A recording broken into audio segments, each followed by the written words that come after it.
run her character. Rayleigh's been wanting to get into D&D, so.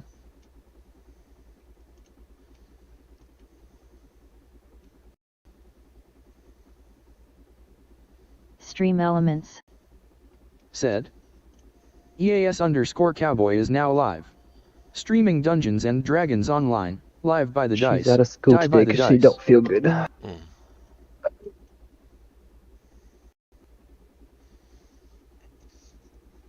What time did you get home from the hospital? Huh? So what time did you get home from the hospital? Pretty late. Yeah. Oh. Or early, depending on how you want to look at it. I don't know.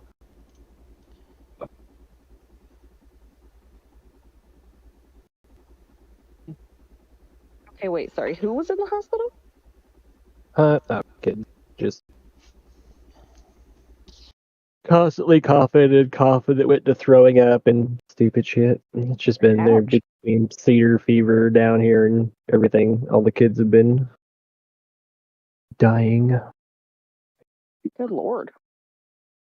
All around me and familiar faces. Oh, that reminds me. I actually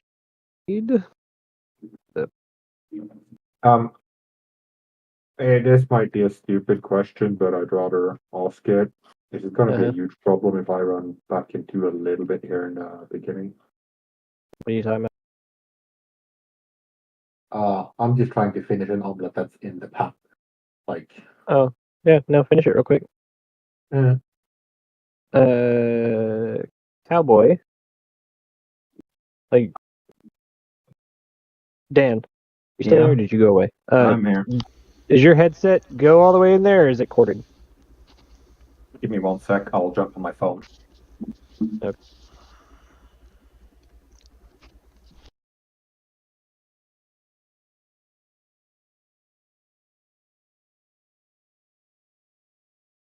I just turned off my Bluetooth headset. I was telling Cowboy that it's a little hard to hear Dan sometimes. Yep. So that's why I was trying to use my headset to see if it would like fix it. Well, you can also so if you're having an issue hearing him, what you can do is you can actually like click on his name and you can actually turn specific people up or down. Ooh. Hear me fine? Yep. Good. Aha. Yeah. Okay. That'll work. That should help. Yeah, Discord's a bit wily, like, you constantly gotta, like, every time a new person joins, you end up having to adjust them to your comfort level. Ouch. It's good. Oh. Cowboy, if you don't mind, go give a recap of what we remember from last time.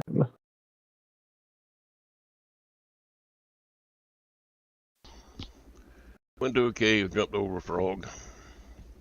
Jumped on the back of a frog and get onto the side. That's my recap. I mean, essentially, yeah. I keep things short That's this a TLDR version, I guess. Do what? That's a TLDR version, I guess. We went and examined very unfriendly something that had wolves, and that even went charmed to believe I was a friendly acquaintance. And maxing out pretty much on rolls wouldn't tell us jack shit. Olgi. Yep. Gwendolyn? No. So we decided that we should go and look other places since she was rapidly becoming hostile, as in not the unfriendly kind that stabbed you in the gut kind. We also learned she's infected, and she has somebody else there who's infected who she doesn't want to tell us here. Then we went slogging through forever, and then we managed to almost hide ourselves in the entrance of a cave, and then we everywhere, and then we didn't figure out that you could see the frogs until the game master said, hey, look around. And then they jumped over and I said, hell no, and then they ran into two people who looked like they were seriously more powerful than the bandits and frogs we faced so far. That sounds like a good recap, or did I miss something? Pretty good. Sounds right to me. I'll be doing Thursday night. Uh,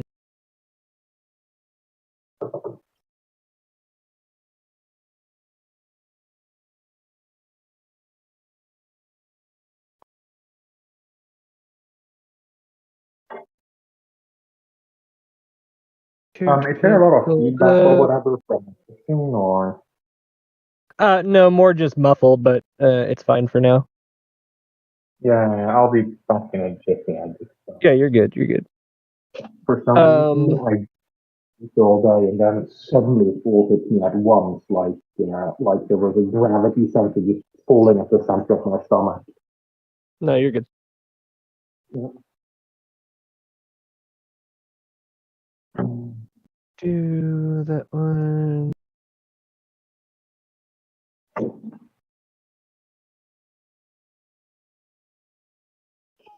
So, we'll just start back from when you guys made it across. Yep.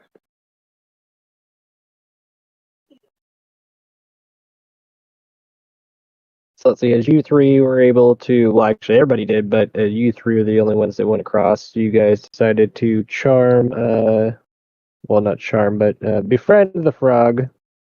With the bats. So that way that you guys were able to, was it? They're pretty sure the R was capitalized. It's not. Nice.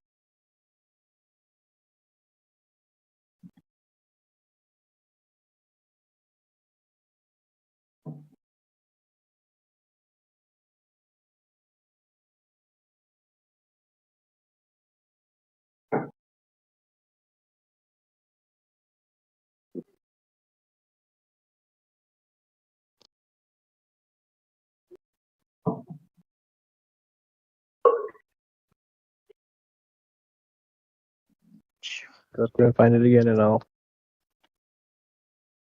Anyways, so as you guys reach the other side, a warm rush of heat comes from a massive fire burning in the center of this cavern. That's It's right. smoke venting up through a narrow stone chimney. The flames illuminate a rough painting of a 5-headed dragon that dominates the north wall. A bedroll is spread out beneath the mural. Near the crackling blaze, a dwarf bundled in a heavy cloak sits on the stone chest beside an elf whose face is covered in dragon tattoos. Mm-hmm. The dwarf's face is streaked with pulsing blue veins. Okay, so we got to be smart about this. Miranda's not in yet, so. Turning your phone every time. Huh? Sorry, not you. She's driving home every time? No, I was talking to Rayleigh, sorry.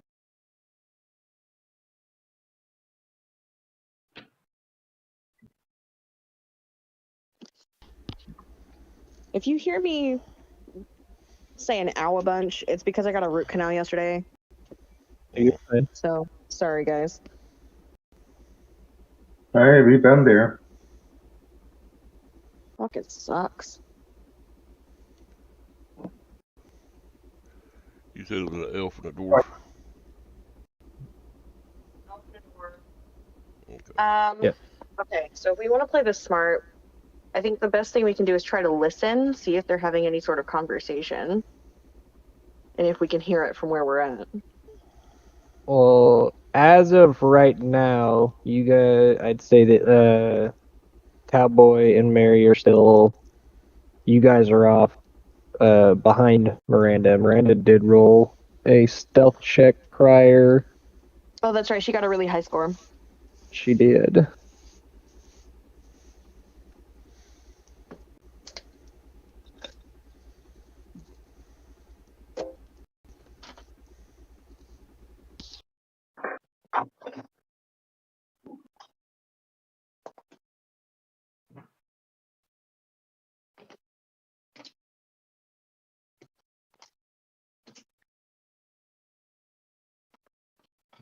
So if you guys are going to kind of just chill and listen, Jeez, sorry, dropped you guys. Yeah, so I was thinking we could try to listen for any sort of conversation before we barge in there, just like, hey guys. okay. I've got no problem with So as you guys are doing that, you can more or less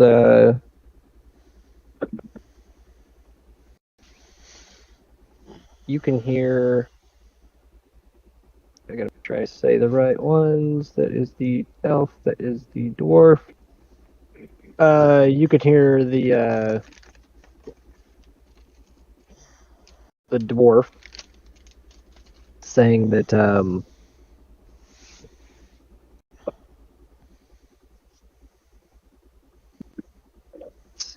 you can hear the dwarf telling the elf that it's fine. There's no need to worry right now. The elf looks over at her and says, "But time is limited. We should probably try and find something sooner rather than later." Mm-hmm.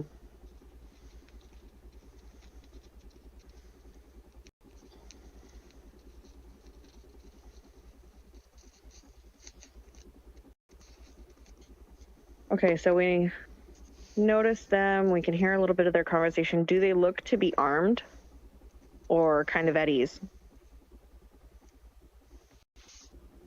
Roll a perception check. Okay.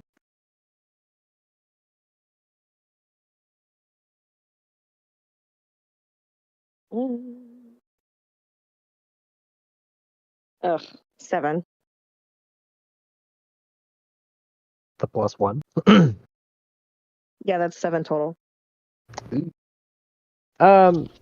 You can just see. You can't tell if they're if they're currently armed or anything. You can tell that they are just kind of sitting around the fire. They haven't noticed your guys' presence yet, as you're still sneakily around the corner. Okay. Cowboy, what do you think? since she can't see, I'm gonna move up a little bit more.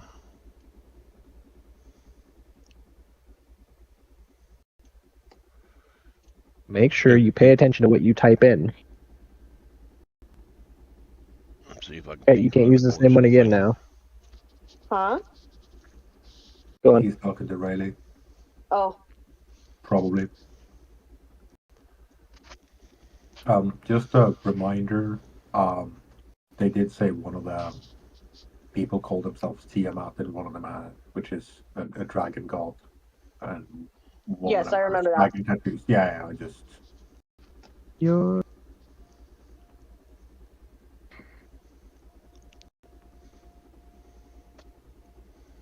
I'm really hoping that the elf with the tattoos doesn't happen to be like a humanized version. That would be horrific.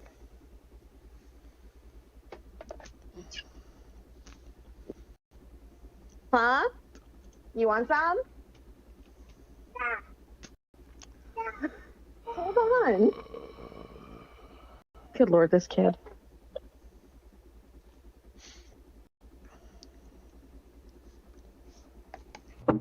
let me roll. Where? Roll her. Ooh, that's a little bit better. Miranda got a 16.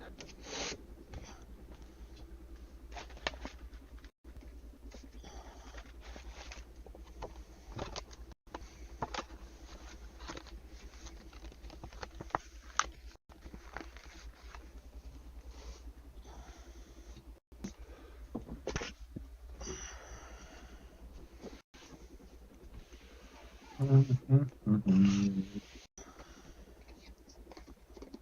see.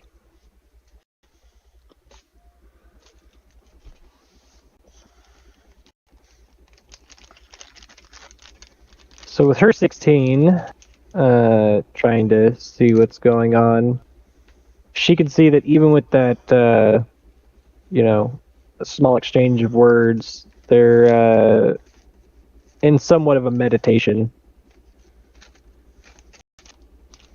Okay.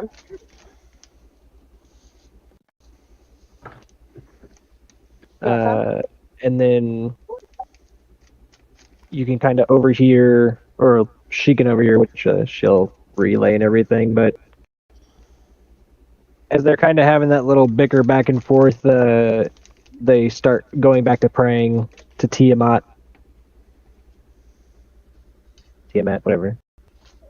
Okay. Tea time. You hear a bunch of, small mumbles, and as they kind of get, Take a bite. as they both kind of get more in a deep state of meditation again, and they're both praying for a cure for the dwarves' affliction.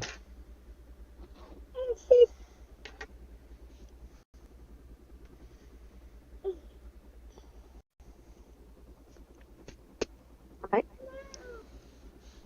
I'm kind of afraid to make ourselves known at this point because first and foremost, I don't want to fight because he's affected. There's no point to it.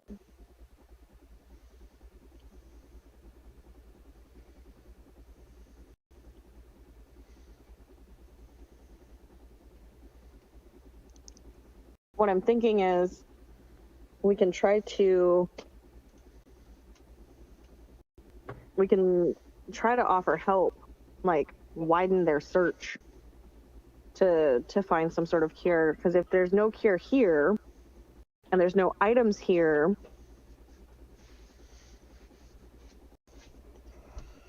because we came to this cave looking for Tolgi's sister, right? And the items. Yeah, Tolgi sent you after her sister. The elf the dwarf isn't female, right? The male. Correct. Okay, so it's not Tolgi's sister. So they either have done something with Tolgi's sister, or she just wasn't here, and it was a trap.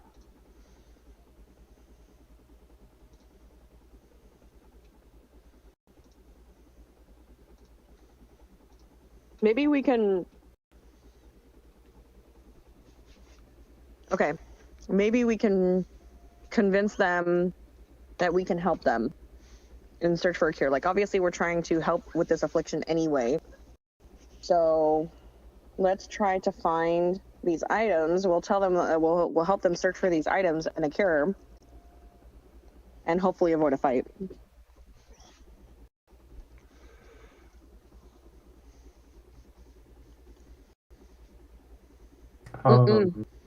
Jeremy, What? on their way over, they used all the 3 bats that was in the bucket. Was there anything else that looked like it could be live snacks that I specifically might have noticed as we got to this point in the cave? There was Can one roll place that had a bunch of dead history bats. check, but Hmm? I said you could roll a history check so you can remember. Fair enough. Madeline, can you get off my phone, please? I don't. I really don't. That's a nat 1. Are you okay? Okay, sorry guys, hold on. You're fine. Owie.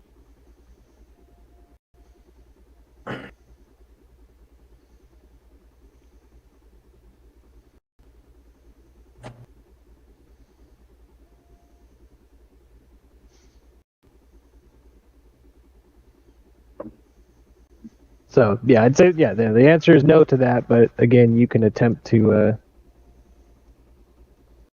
do the same thing they did. Yeah, that's not in my nature.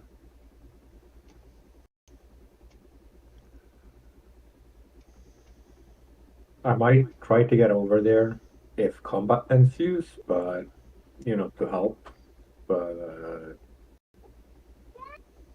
this character does not uh, invite possibly lethal danger because he knows where he's going.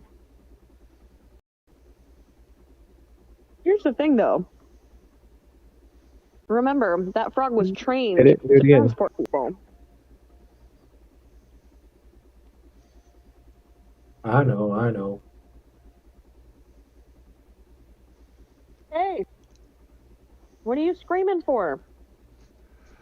Alright, well, I may die on this, but I'm gonna get my bow and both my swords. Demiri, try to walk Taking in unarmed, cloak and all.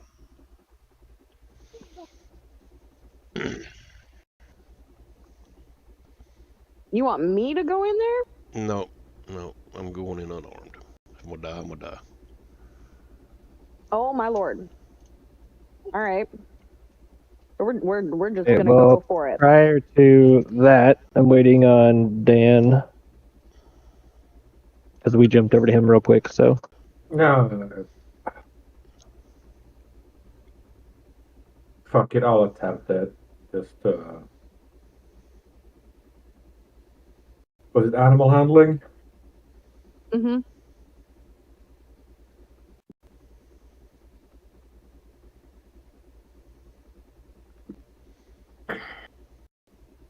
Does Satan do anything?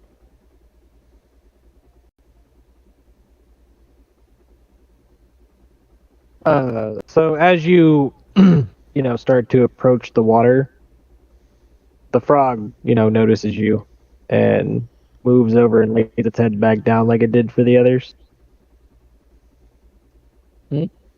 Okay, 2000. I carefully get on, and if anybody turns around, they'll see me curiously pointing a finger to the back of the frog's head. Just a finger. That's it. Yep. And as you do, you're able to get on the frog, and it moves you over, and then makes its way back to the middle, and slowly goes back underwater. Well, about time you joined us. Cold stare ensues.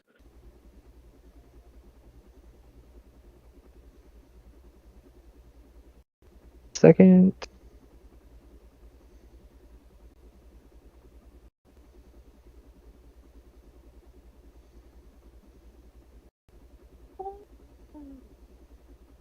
Open Google. Doesn't. Just click on that one. Hmm? Hold on.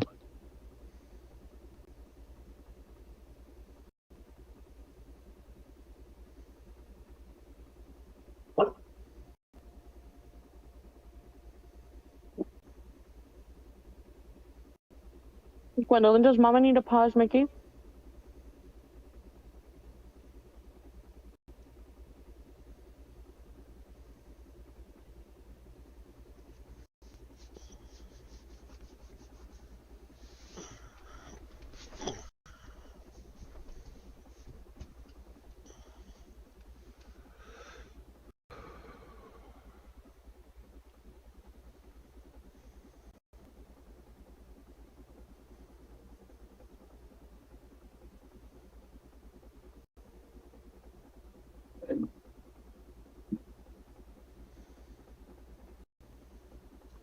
Okay.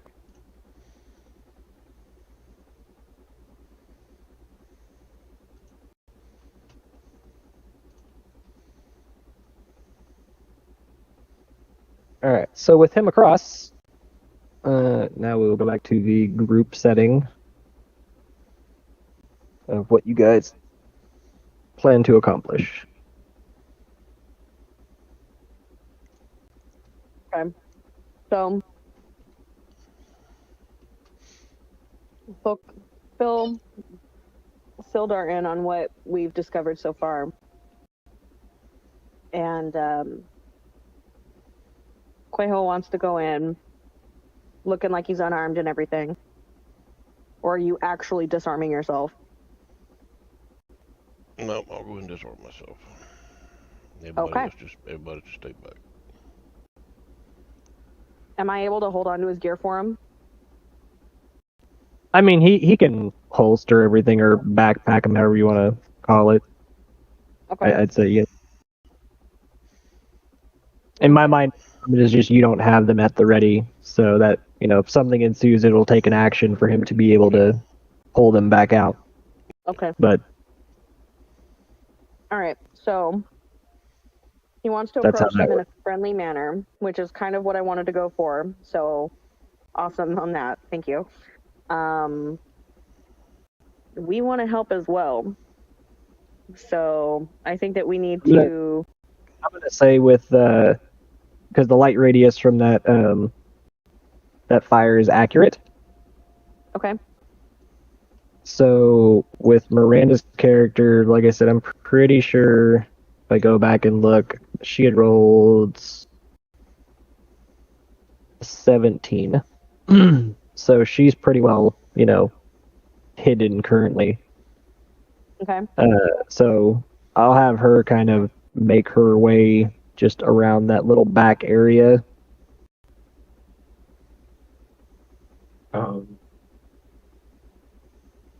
Yeah, I'd also like to try something like that. So as Quaho is going to be moving in, what will you be doing? Because that's what I'm going to have her do as Quaho is moving in. Never mind, I can just stay hidden here. It's fine. It's fine. Okay. Okay. If that's the case, then I'll make sure that my stuff's holstered as well, and go for the gentle approach. I was just figuring if shit hits the fan, then having two more that can suddenly join gives Yeah. So it'll be like especially if they didn't a know 2-on-2 initial, and then if things go south, the other two can join in. Yeah.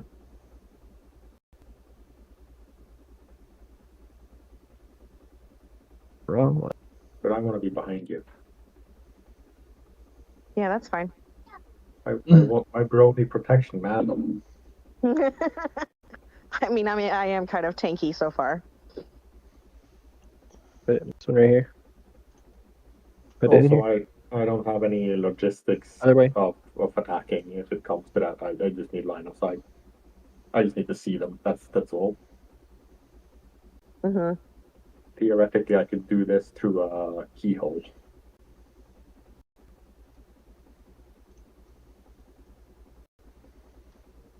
Theoretically. Mm-hmm.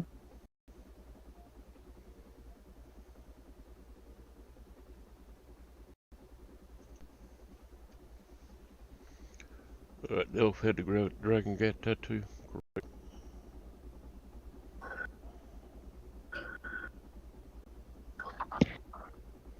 Should we try to appeal to the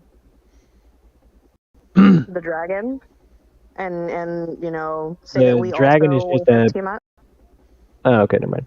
I was gonna say the dragon's a painting. I thought you thought there was an actual dragon. No. Because if the actual Tiamat was here, we would be fucked. No, seriously, we're majorly underleveled to take on a dragon. Dragon god. Just. Yeah, it'd be one hit KO no matter what.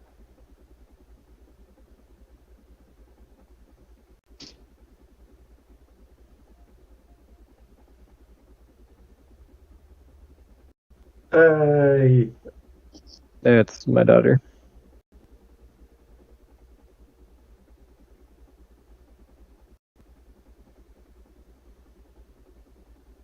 Say something. Hello? Okay. Hello. Hey, kid. Hey yo ho. Pull it down and say something again. Hello? There we go.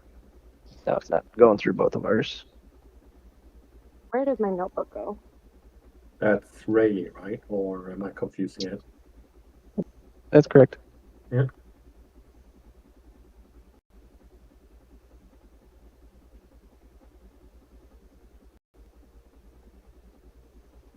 have her play as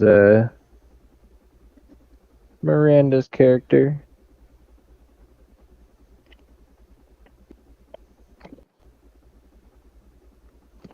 There it is.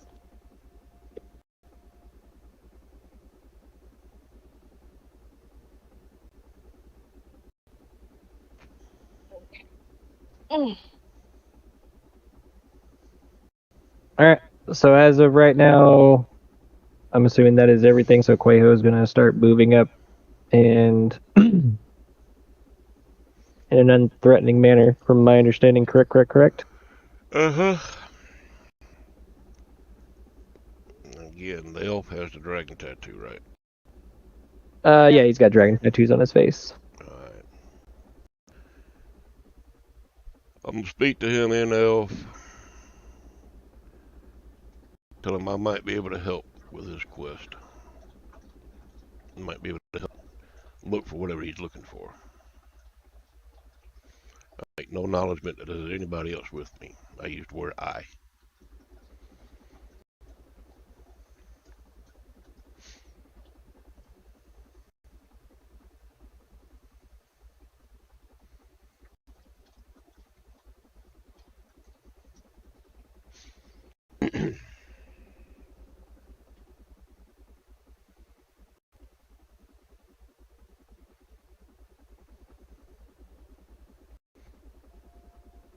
So I'm trying to find rejoin as player. There we go.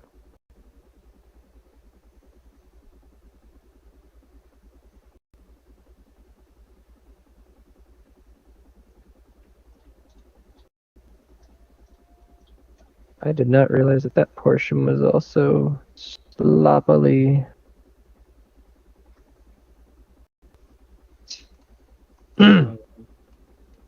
Anyways, so as soon as you start to, which I'm gonna put you right about here. As soon as you start to move up and you get maybe a few words out of your mouth, and the dwarf looks at you and doesn't even listen to what you're saying.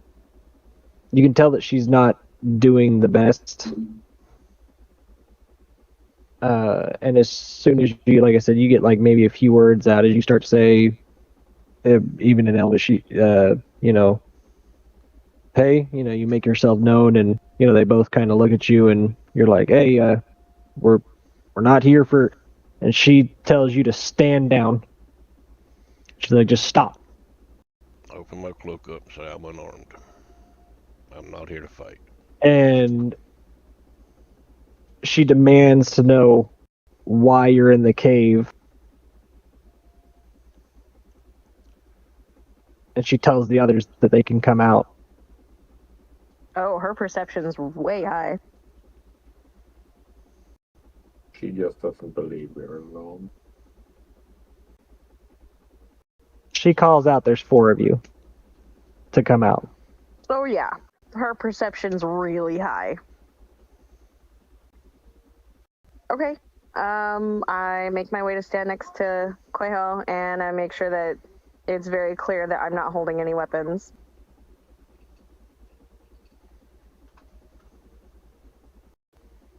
Gwendolyn? Guess No. I'll like basically just round the corner and lean against the wall.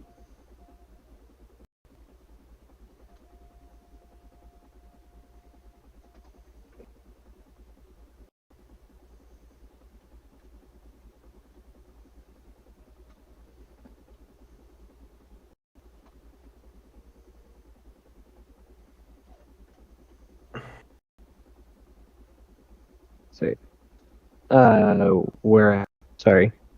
You can move yours, right? Yeah, Thank never you. mind.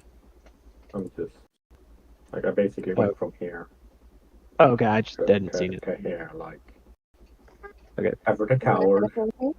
And then Arlinthia just kind of breaks her stealth and, you know, gets down off the box she was on. By the way, that is who you're going to be for now, okay? Okay.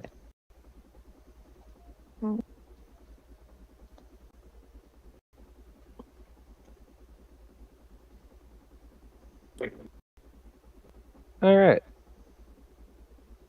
So again, she looks at everybody and questions why you guys are in her cave. Her cave. We've seen cases I'll like help. this before. We're looking for a cure. We're not getting much help from anybody. We got pointed to your cave. That's why we're here. Who gave you my location? Are you Halil? Yes. Your sister did. Tolgi.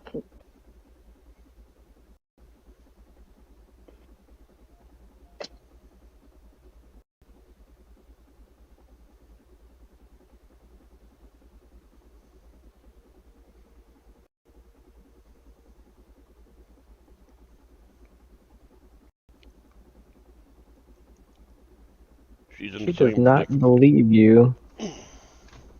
Roll a ba ba ba ba ba. Roll a persuasion check. Persuasion? She's That's a 17 total. okay.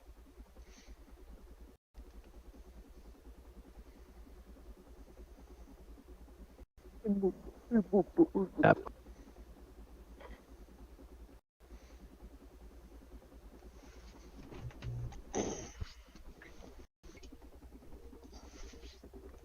Gwendolyn, enough!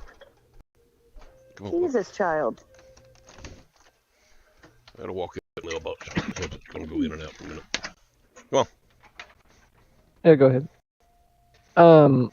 Yeah, with a 17, you can tell that their demeanor kind of calms back down like they were when they were meditating, and you know they're not taking an offensive nature to themselves. You can also tell that she's still just not doing the best of ways. Mm-hmm.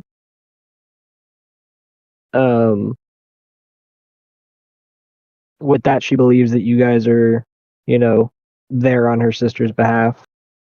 Mm-hmm. Okay.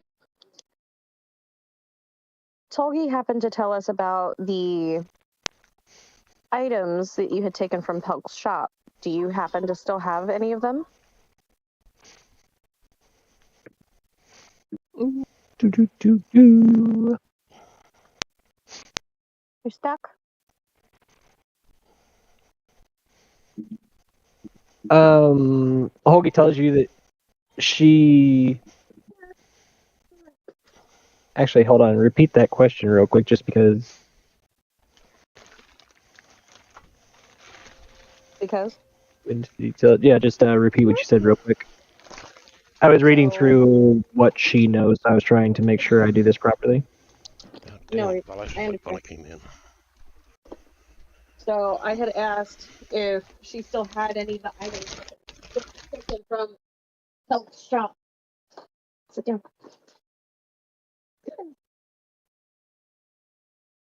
She tells you no.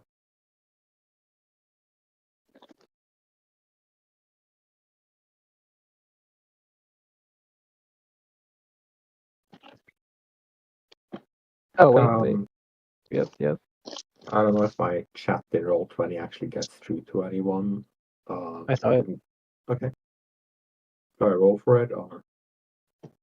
I mean, basically, what you take in is what I explained earlier. Okay. I can re-go over that if you'd like, but No. It's more yeah, like no. looking over to see like if there's a map over a specific area I recognize. You know, is there anything I recognize on the list? Stuff like that. I think you would have mentioned it. So. Yeah, no. But what I kind of described out earlier is currently what you guys see. Alright. You know, so I'd say roll an investigation check real quick, and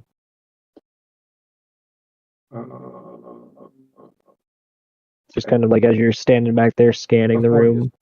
Looking around, but yeah, I guess Yeah. I mean, you know, with that, the biggest thing that'll stand out is probably the stone chest that she's sitting on.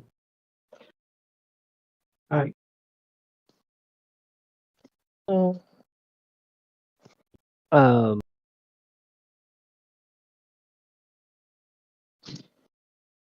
It's interesting that she says no because Tolgi had said to us that all of the other items were given to Halil.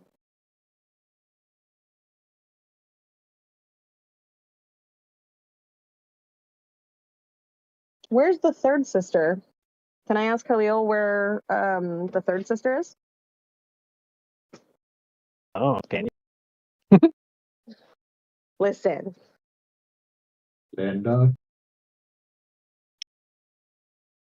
couldn't myself. huh?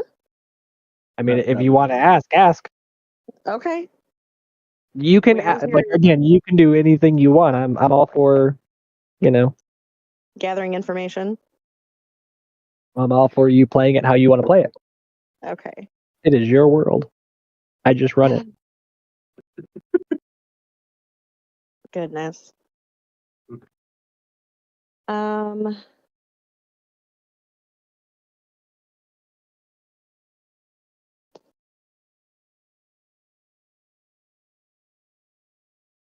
Okay, well, where's your other sister? As far as me and Tolgi have known, we think she's dead. Ah. My condolences. I chime in. How'd she die? And how are you not sure? It's not like her to not report in. We haven't heard from her for some time, so our best guess is she's dead. Was she afflicted? No idea.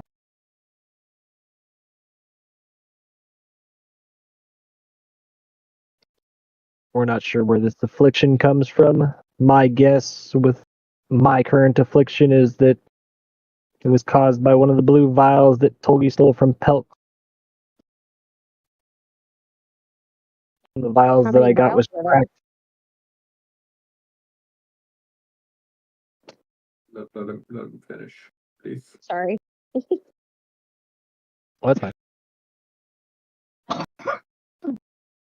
One of the vials that I had gotten from Tolgi during that theft, let's call it, was cracked. And I seem to have caught in what I believe is this frigid woe. Mm.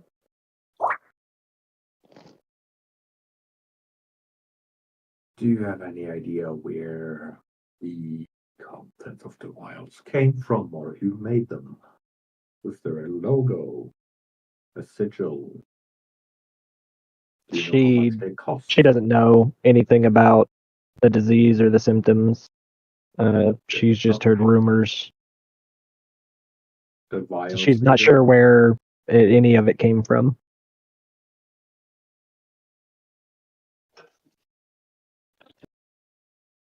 She can tell you that, explorers and the Isle, the explorers from Isle Cross sometimes succumb to it, but she's not sure where it originates from, where it comes from, how it's made. She has no information on that.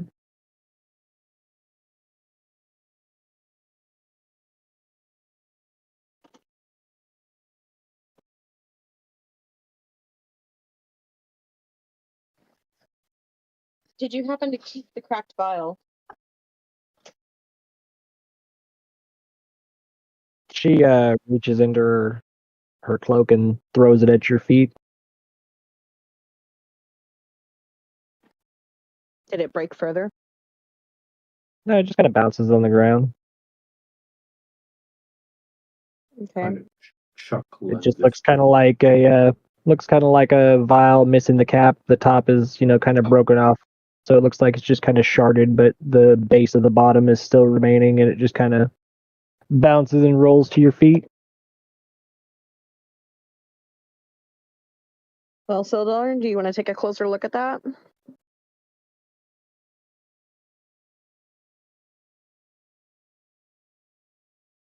Say it again. I mean, I'll have a look at it. I won't even come close to touching it, but No.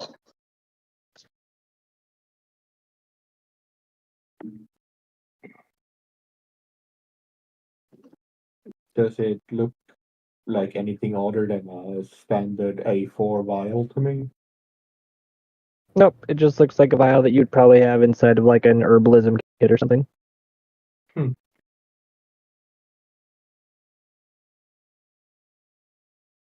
You can see that it's got a lovely dark blue dust that clings to the interior of the vial.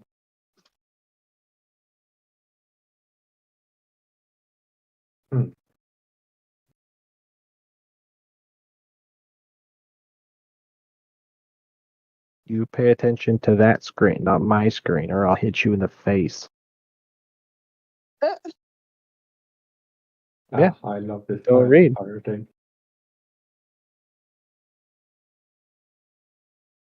I can. You can sit over there. Not my problem.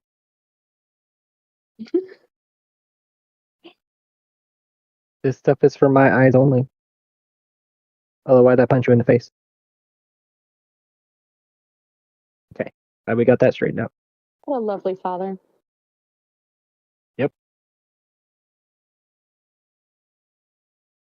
Would you like to say that for everybody else? No?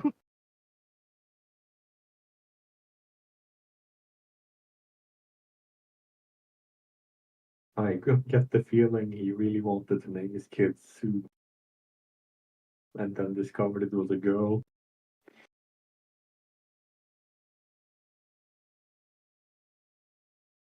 Nobody, Johnny Back Cash. to... see, so that answers your question. Mary, you were asking a question. I believe it was about the vials. How many vials were there? Do you remember? And in total, there were... And you see her kind of hesitant, but she says that there were, including that broken one, 3.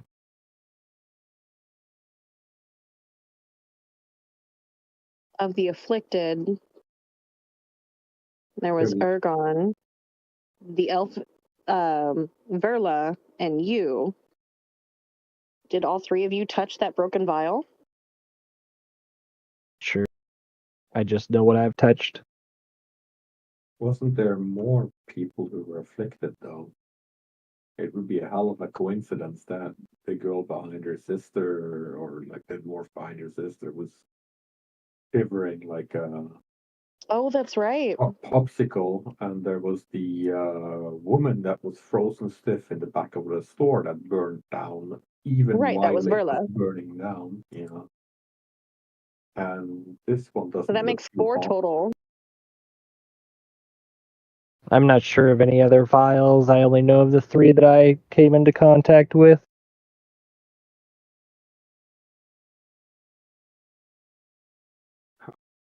Gwendolyn, use your spoon, honey. I switched to Elvish and asked if there's anything he'd like to contribute, considering his partner's gonna, or his friend is gonna end up like a frozen hunk of ice sooner rather than later if nothing's done.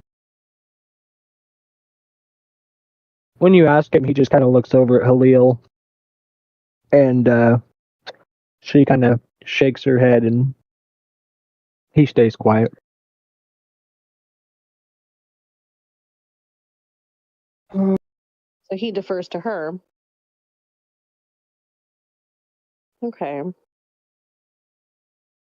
I would like to try to persuade them that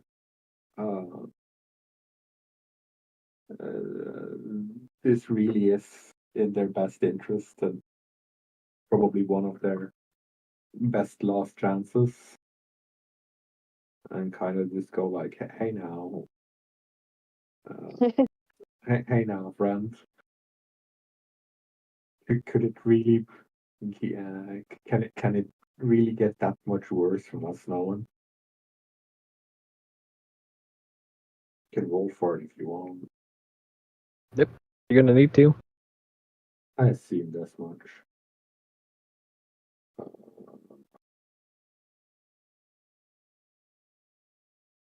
There we go. Hadouken!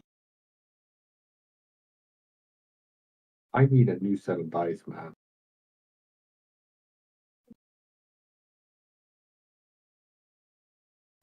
With that, she tells you that either way, she feels like the affliction is going to kill her, so she'll be cordial with you, but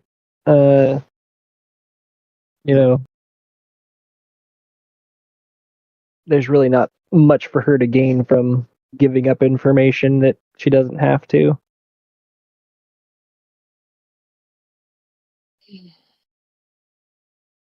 If you can't tell us any information, can you at least tell us what happened to the remainder of the items you and Tolgi stole? You can see her eyes kind of shift around, and she tells you that one of the other vials she sold to Irvin Leal.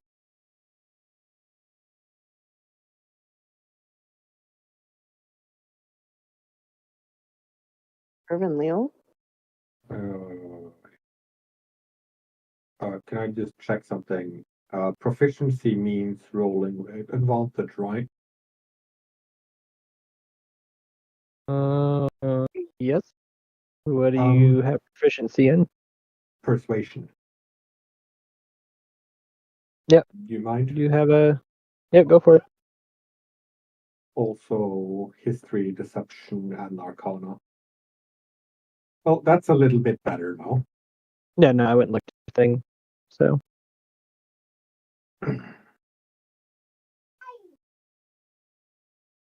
Does the 20 do anything? I'm gonna need you to give me your question again, as we've kind of started moving on past that. So I. Sorry.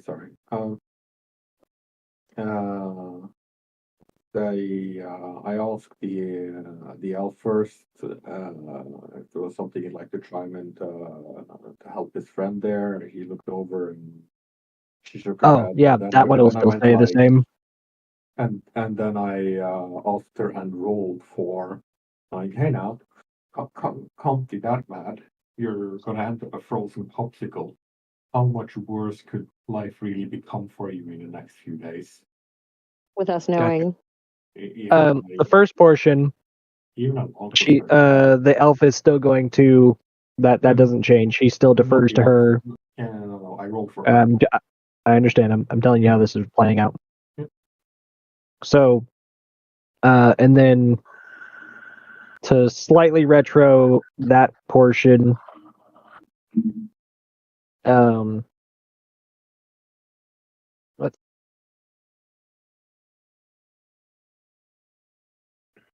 she'll tell you that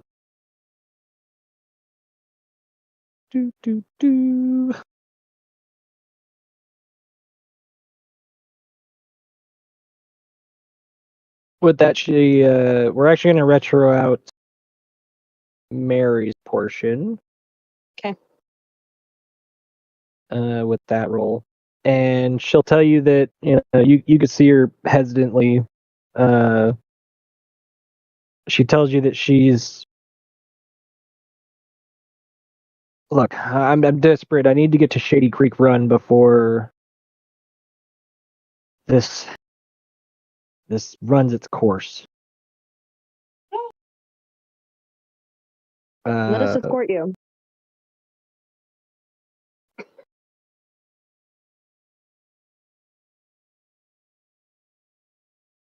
She kind of shifts around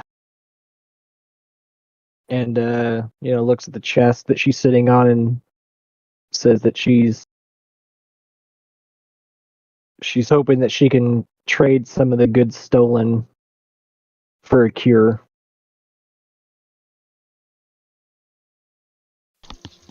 Are you sure there's a cure there?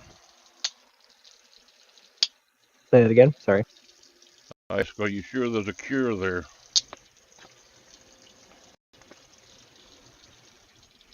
I have no idea.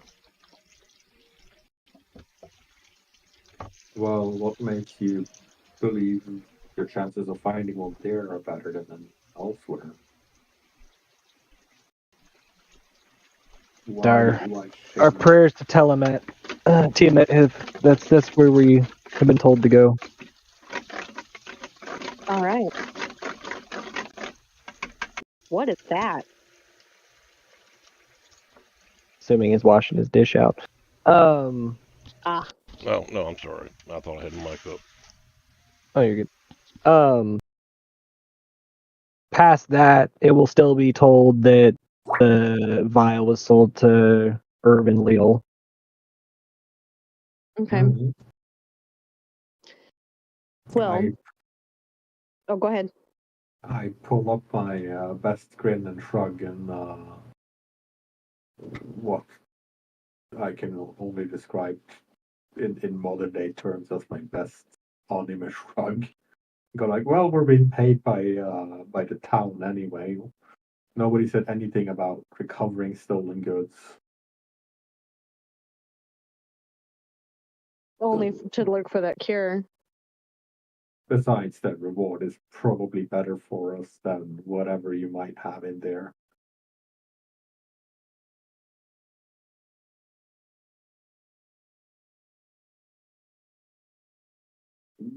Just trying to encourage her to accept the escort.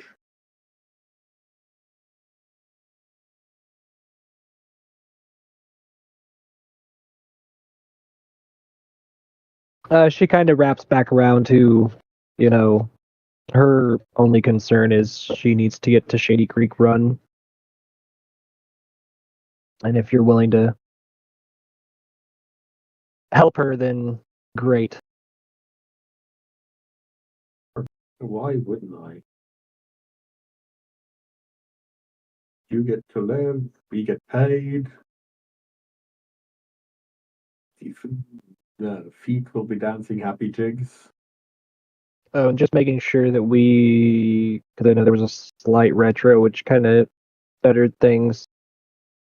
One vial is at your feet. Oh yeah, that was what it was. The other vial was who she sold it to Irvin Leal. That's where the other vial went. I understand I've already said who I mentioned Irvin Leal. I'm just making sure that's retro, that you understand that's the only thing that went to that person. Yeah, that was the She was looking for quick cash for her trip to Shady Creek, and she sold it to him. So that still leaves one, though.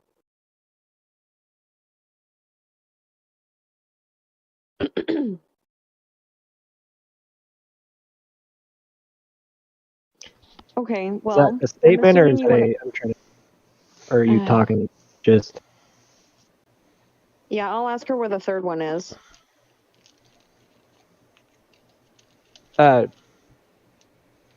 With Dan's earlier persuasion, she'll tell you that she trapped the chest she's sitting on with it. She trapped the chest. Okay. Okay, fair enough.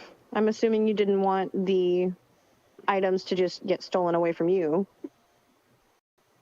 Yes. Okay, well, that's fine.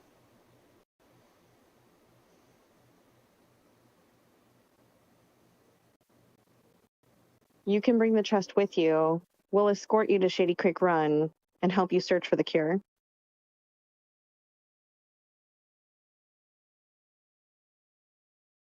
She agrees. She says that they will go with you, but they will not, that this is more of an escort, if anything, but she will not be able to partake in any combat. Yeah. right? Yeah, no worries. I remind her to pick up the vial she threw on the floor because that probably shouldn't just be lying around with some dust still inside it. That would just be Irresponsible. She says she has no need for it, nor does she care about it. It can stay in the cave for all she cares.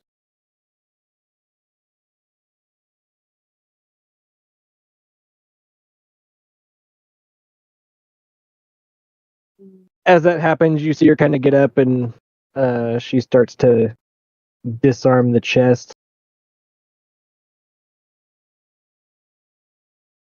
Okay. I'll wait to see what she does. They start kind of, you can see them as they start to kind of grab a few of their belongings and everything. She, disarms the chest and she tells you that she'll wait for you outside of the cave whenever you're ready, but she will not go to town with you currently. So she disarms the chest. Does she take it with her on her way out, or does she leave it there for us? No, since you guys decided that, she could have it, she just has her elf pack mule it. Okay. pet elf, eh? Yeah, but probably a really strong one. Well, I kind of want to get out of the cave. I also want to have a little rest at some point.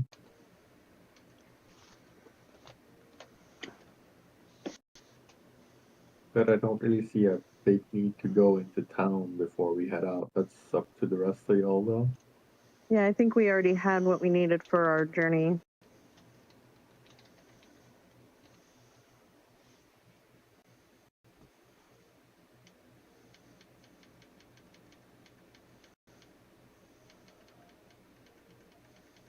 All right, so you guys decide to.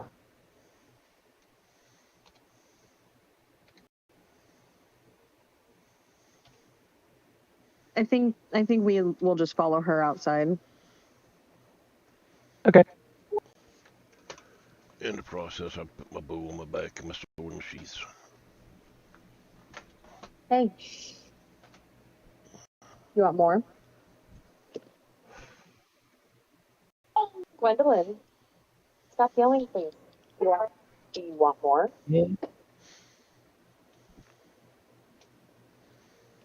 Yeah.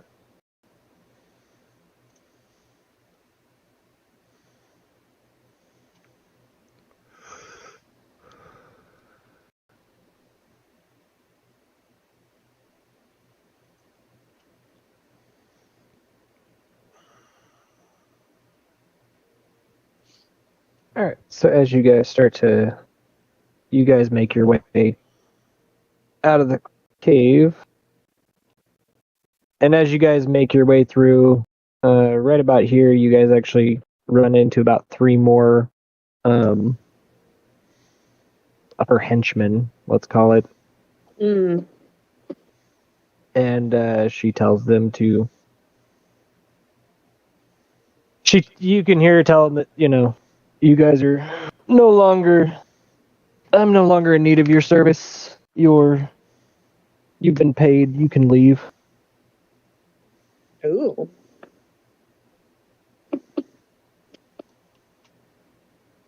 And they kind of make their way out to the front with you guys, and you are at the entrance of the cave currently.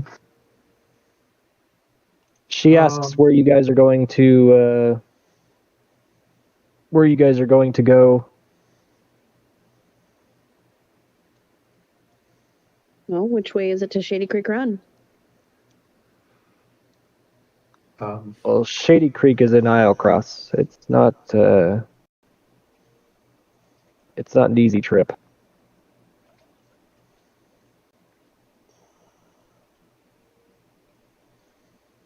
Do we have the provisions needed already? I'm sorry, I keep talking at the same time as you, Dan. It's fine.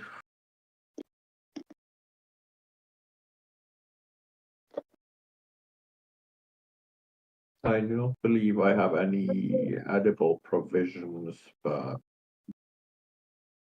I'd rather not spend time role playing out going grocery shopping. Right. I do want to make a note to myself without like drawing attention. I just try to mark the faces and the features of the three bandits or whatever. They've got masks and cloaks on. You know, they're kind of basically like the same ones that you saw in the in Pelk's Curiosity. Yeah, so I wouldn't be able to recognize them either way. No. Fair enough. So you guys are talking about going and taking a rest and I getting. just need a short rest. Halil tells you that you'd probably be best to just go to the Jolly Dwarf Inn in Paul Bank and stay there for the night. That's also the last place that she saw Irvin at.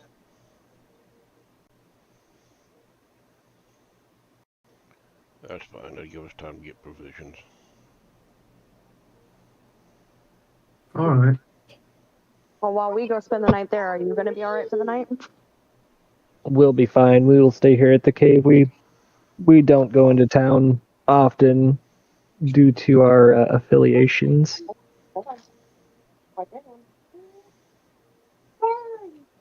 All right.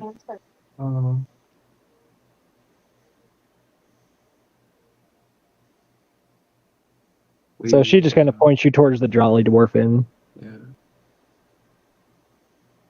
Tell her to meet us in the morning.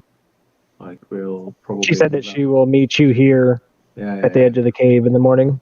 Okay. Off we go, I guess.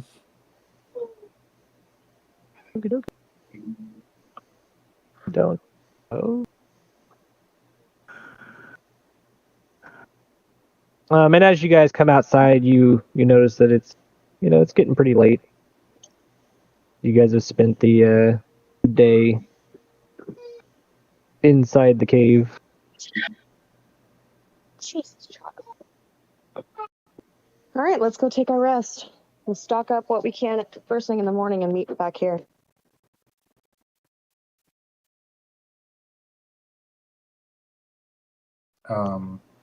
When we get to town, I want to do two things. I want to see if the stores are still open to get provisions. And I want to talk to the de facto town mayor. I keep forgetting his name. I'm sorry. Eldro? Elro. Roro. Right.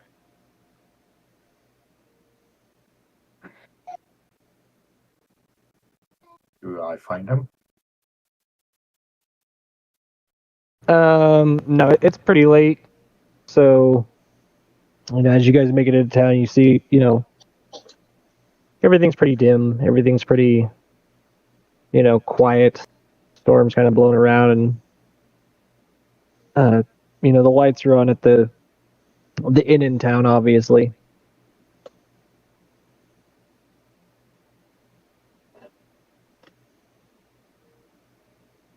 I'm going to assume that's where you guys are moving to. Yeah.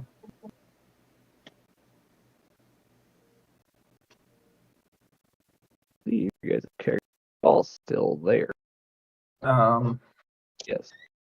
If the tavern keeper or barbench or serving boy or whatever is still around, I wanna just ask them about.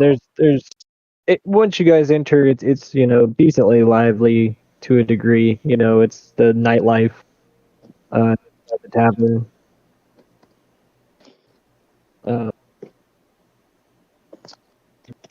There's a large tap room in here. There's the gray-haired dwarf behind the bar greets you and tells you that hey, welcome, come in, sit down, take a load off. There's a couple of humans, a couple of tiefling children laughing, running around. They're all sitting down enjoying a meal. I want to ask him about the journey. assuming that someone like a tavern keeper would know the nearing towns that get a fair amount of travelers. So I just try to figure out like how long it's going to take, what we're going to need. And then, depending on his answer, ask him if he can prepare provisions in the morning for us for such a journey.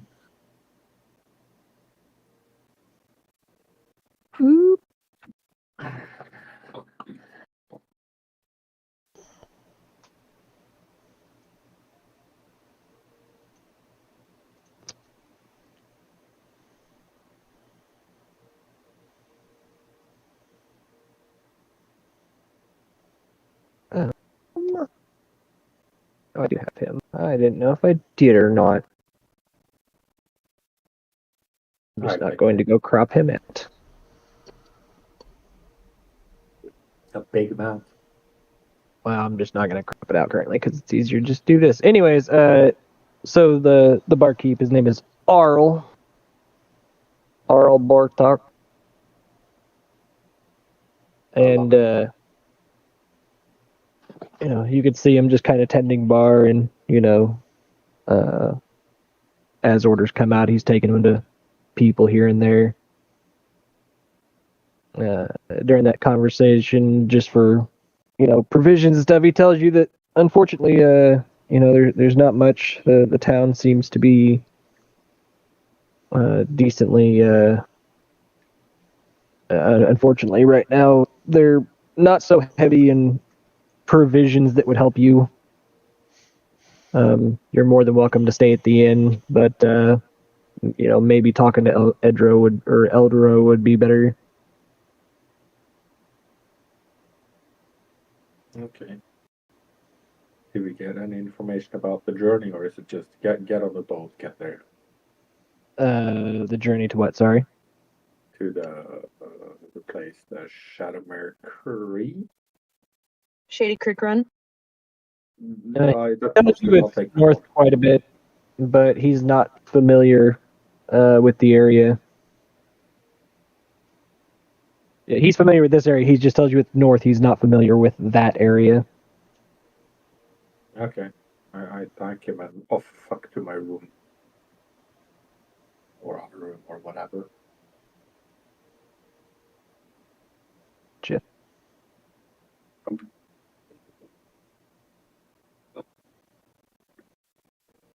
And then it kind of goes and sits down to eat something for the night. Cabo, what do you decide to do? Grab a bite.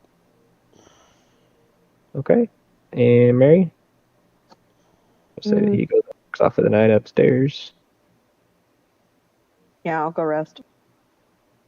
Okay. As you guys are just kind of sitting, waiting to, you know, get something to eat, you notice you notice the little tiefling kids kind of running around. You know, parents are kind of yelling at them to, you know, hey, come on, sit down and eat and everything. And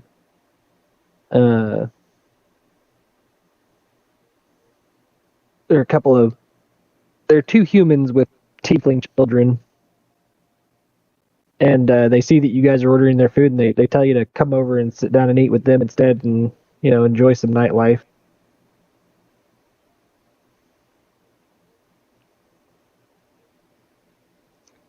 Talking to Cowboy and, well, you, really.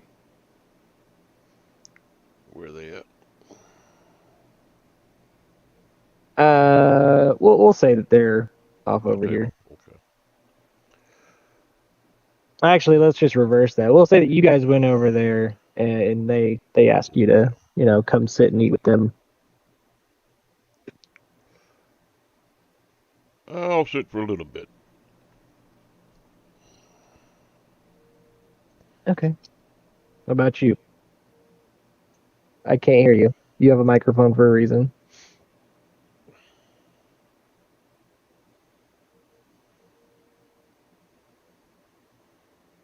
push the button to talk.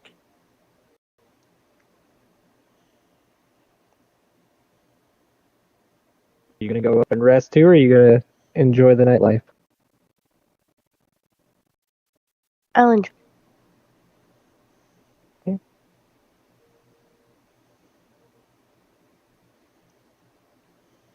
And I'm pretty sure I don't have, or they don't have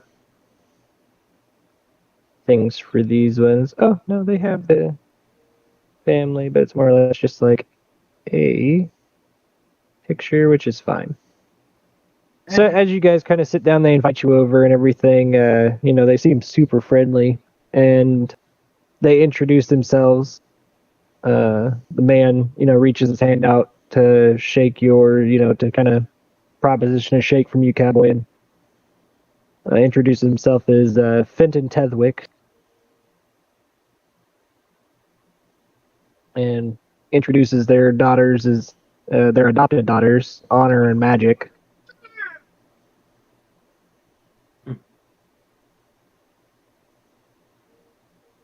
And around the corner, coming back with a couple of drinks for them, he introduces his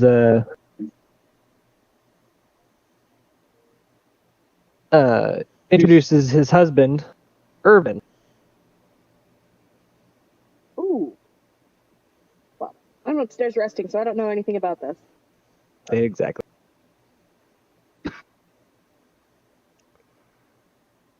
Are y'all new in Tell me town, what- or y'all live here, or what? They tell you that they're traveling book salesmen. What kind of books? Just books that we can find. They're thespians that like to, find the finer things in life, and books to them are some of the finer things. Stories are always worth more than money to them.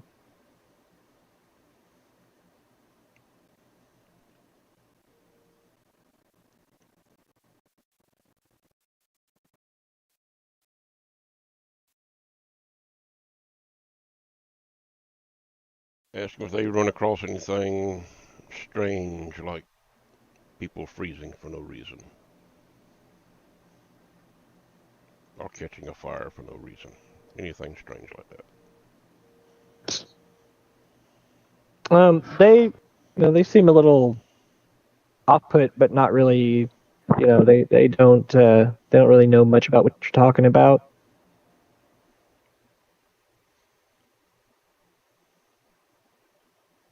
You could tell that, even without rolling, you could just tell that they're pretty genuine about not know. They're not really sure.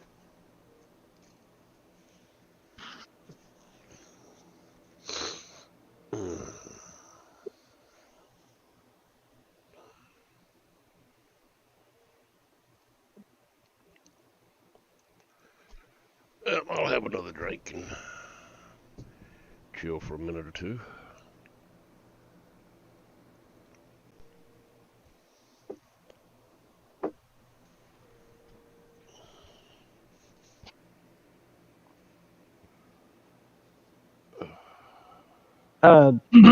You kind of like wave your hand, bartender, you kind of point down at your drink, and the bartender sees, and he starts to make you another one, and he'll bring it over to you in just a minute as they still preparing your food.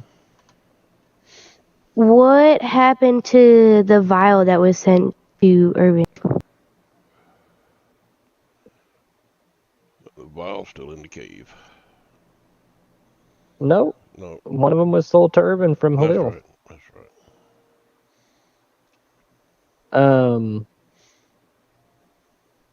Irvin kind of looks at you and asks how you know.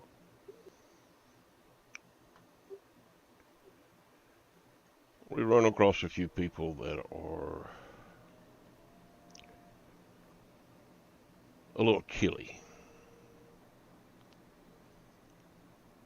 They kind of look at you and with a blank stare. They don't know what you're talking about.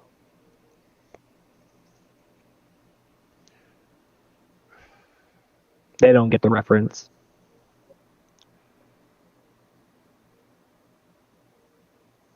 Again, they're pretty genuine about the Yeah, fact they don't yeah. know anything about Yeah, people being I'm frozen, trying to think chilled, of any of that. So they're not.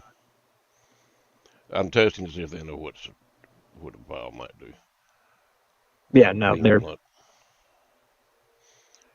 Well, I heard that you got a anytime blue you. vial. And who did you happen to hear that from? The trees. Who? Sorry. The forest of trees told me. Sorry, I'm just listening. Roll a deception check.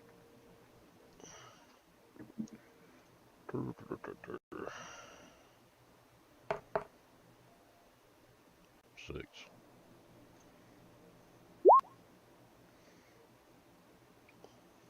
Yeah, with that, they can tell that you're not being forthcoming with them. It was more of a joke than anything, but we've been asked to track down the problem that's happening. And we have information that we believe that you may have one of the vials. That we are trying to figure out what's going on. Well, yes, we have the vial. It was sold to us by Halil. She said she was moving and needed to shed some possessions, so we offered, to buy the relic at a great price. We were gonna take it to Uthadurn and try and sell it for even more profit.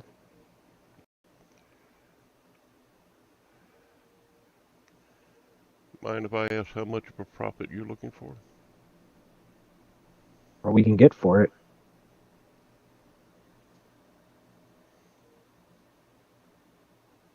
We paid we paid 100 gold for it, and we believe it should be worth more than that. This is a genuine Aryan relic from what we were told.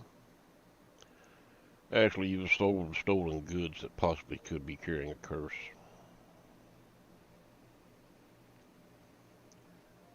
As soon as you say that it has a curse, you can kind of see both of their faces turn kind of pale white. And they start to, you can see that they start to panic a little. Tell me you have And not I asked what you mean by that. Is the bottle still No. sealed? We haven't opened the bottle, but everyone in our family's touched it. It's such a beautiful vial. It's just a relic. It's a relic with a powder in it that we believe will hurt somebody. It could destroy your entire family, your entire life. Is it just me or does Cowboy keep cutting in and out mid-word? No. Okay, it's just me then. Fenton reaches into his pocket and he pulls out this the vial that's wrapped in cloth and starts to hand it over to you.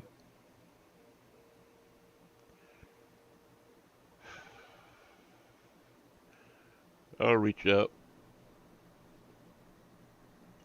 grab the cloth with the bottle in it. Not mean, just reach out and get it.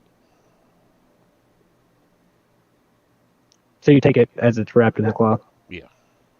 Okay. Let me see. Well, as that happens, you can kind of hear them, yell to their kids, and they look at you and say that they have to go, and they rush off in a hurry and take their kids and leave immediately. Hang on. They're still in the room, right? Oh, they're leaving. They're leaving. Okay. Well, They're ignoring everything and they're grabbing their kids and leaving. Well, once you told them it was cursed. well, I was going to be nice and give you 10 gold pieces for it since you did spend money, but since you decided to run out the damn door to screw you. You're gone. I'll take the vial, put it in my pocket, wrapped up.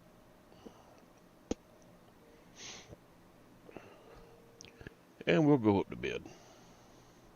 Get a rest and finish my drink. Okay. So you get to the night, y'all can hit a long rest.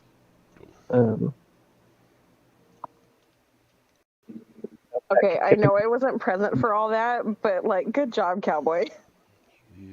Yup. See this button right here that says long rest? Click it. And then hit this one.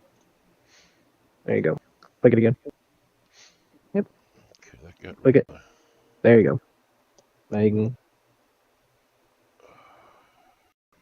can.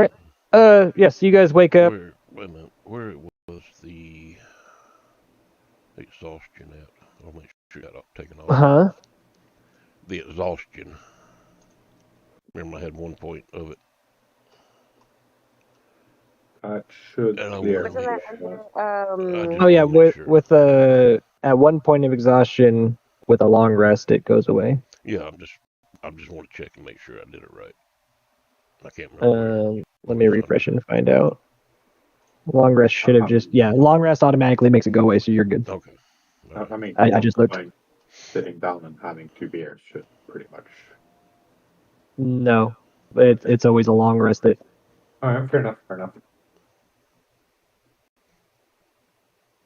So in the morning you guys come back downstairs.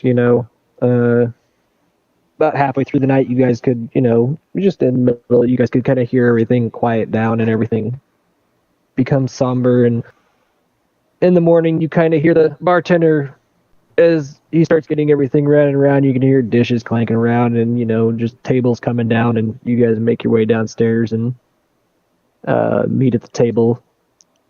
He comes over and serves y'all some breakfast in the morning. There's some boar on the table. There's random eggs and from different species, and just kind of there's a little smorgasbord of stuff for you guys to eat as you sit down. And what do you guys do next?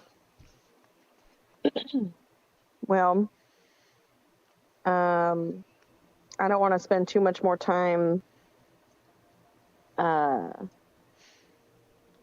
in town. So I think maybe we should wrap up a little bit of the food and get back over to Halil. Yep, that sounds good. I mean, I want to check in with Eldro. Eldran. Oh, that's Roro. Roro. He is now forever Roro to me. It works. It works. Okay.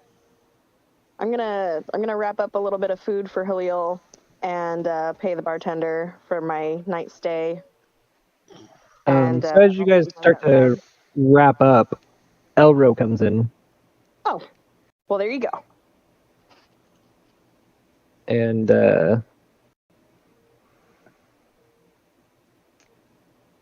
he's kind of got a disheartened look on his face as he comes in. Uh-oh. He goes, "Good. At least all of you are sitting down." Uh-oh. This morning we have found some pretty grave news. We found that the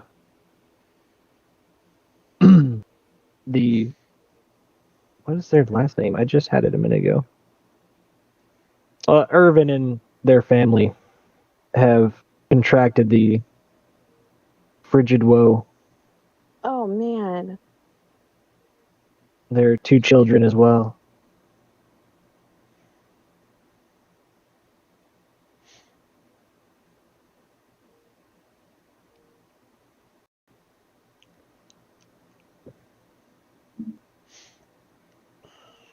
Cowboy's gonna die.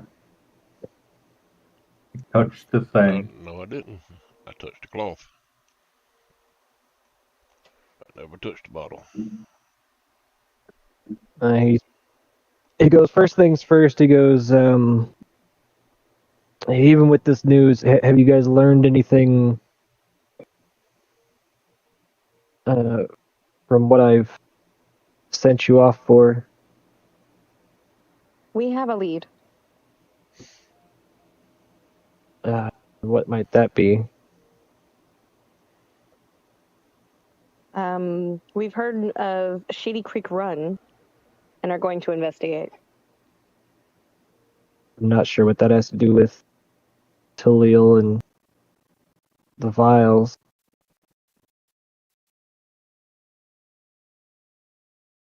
Well, it's Halil who will be escorting there. Tully, sorry. Sister. Mm. Sorry, I meant Tolgi and the vials. Well, we went and investigated the cave you told us about, and we found one of the vials there. Along with... The cave? I don't remember talking to you about a cave. That wasn't Elro?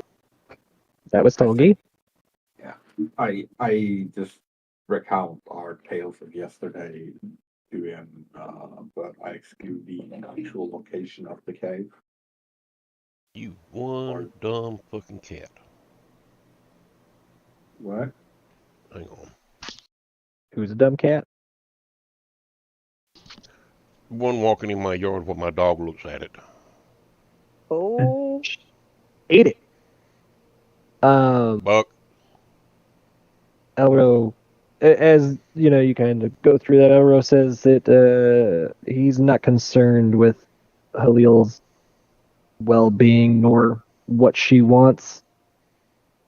He had hired you for a specific task, and again questions if you were able to complete it or not. No, we haven't yet. We think we're on a trail, but we're not sure. We're still trying to figure it out. So you haven't found what caused Ergon and Tolgi's affliction? We just told you Not yet. the blue powder in vials, and we're heading for an antidote. Where towards the only place we know there to be even a rumor of having one. So these blue vials, do you know of any of them, or? Well, I know of one that was broken with some remnants of it back in the cave, but you couldn't pay me enough to touch it.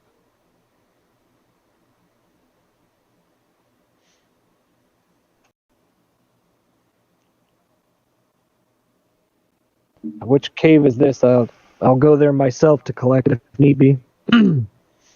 I highly recommend you not touch these vials.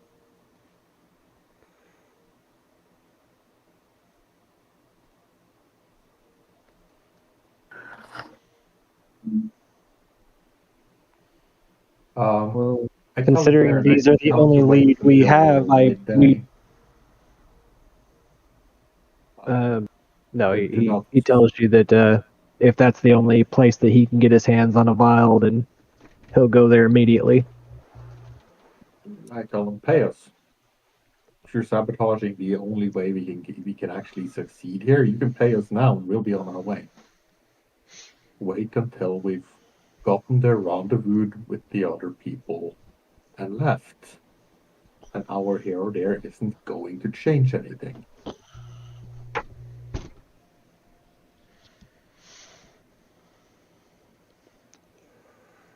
Well, he looks at you with a little disdain, puts 100 gold on the table, and says he'll be.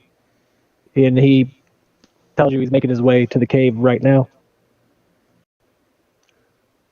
We'll go together. I pocket the gold. All of it? Well, nobody says anything. Okay. You can hold on to it for now. Yes. Let's go with them. So he hastily makes his way to the door.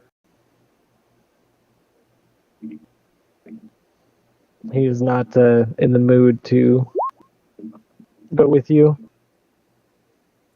Well, we're heading there with or without him, so Mm-hmm. At least I am. I can't speak for the party. So everybody gets up and follows. Yep.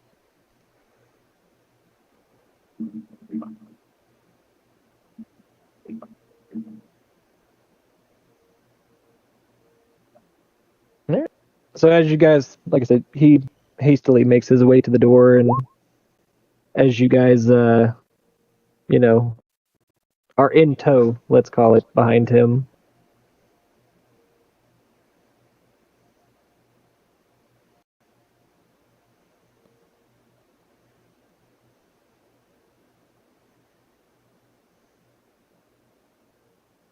Sorry, dogs are being dumb.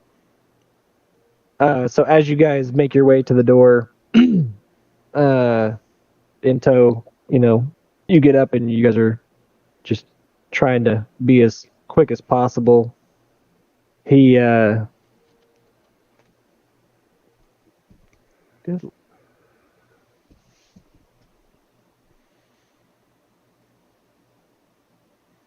Someone drove past and the dogs were being stupid.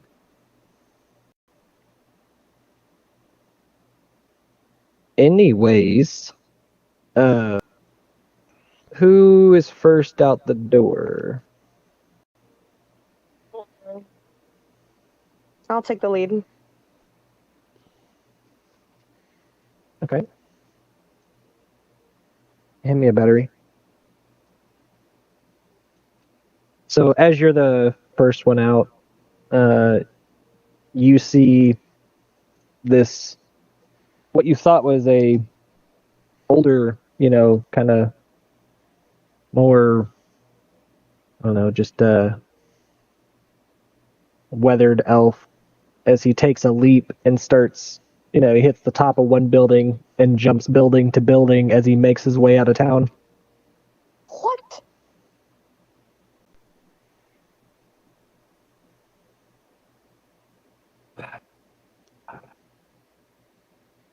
Was it Elro? Yep.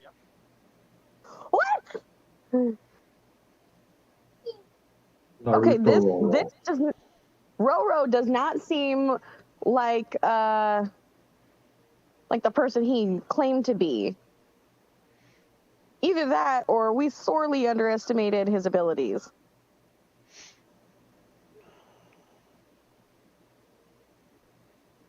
He's a freaking monkey. Okay, so everybody else comes out behind me and they didn't see him do that, did they? No, so you were the first one out, so you saw it happen. I tell my party members that Elro just took off over the rooftops.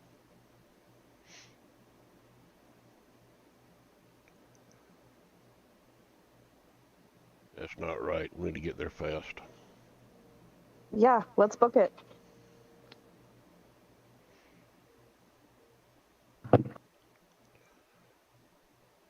I jump on Bob and start riding out. Oh, wait a Who's minute. Bob? I think it's his horse. Of course. Bob's always my horse.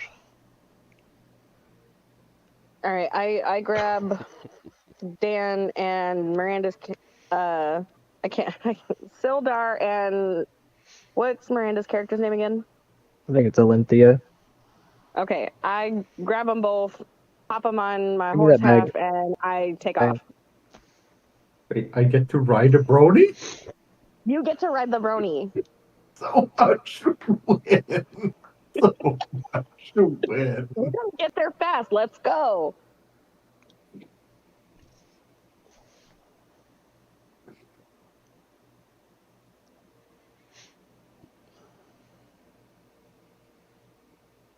I think froze up. Give me 1 second. Oh, sorry guys for fucking that up. What? I should have told him where.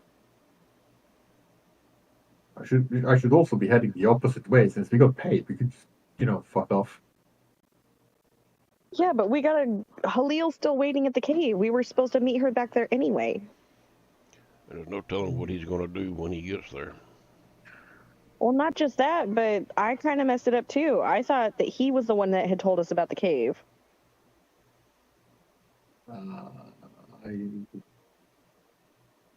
I slipped. I slipped up. It's on me. I mean, we both did though, so I mean, I get it. The point is, we got to get there now, so let's not worry about who said what, and let's just get to Halil quick, because we don't know what he's going to do once he gets there.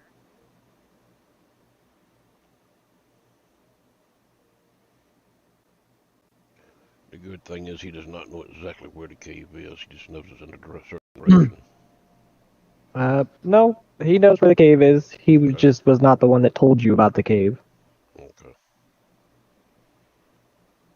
Well, I'm thinking like, okay, but he doesn't know about know the direction. I don't know that he knows it.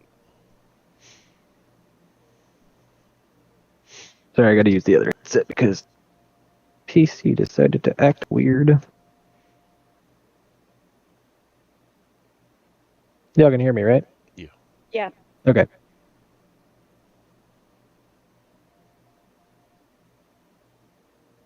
Let's see. This has on it.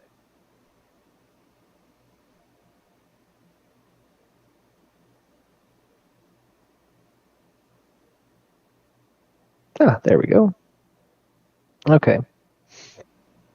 So, as you guys make your way back to cave, where is cave? There's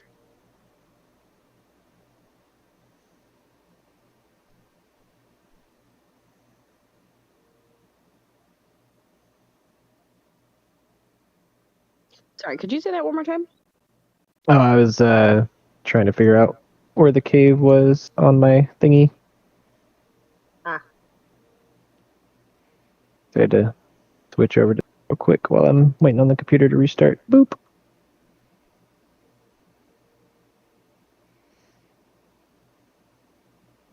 Okay, so as you guys make it back, you guys are standing outside the cave. Well, you guys are standing outside the cave and you don't see anything. No blood, no nothing. Nope.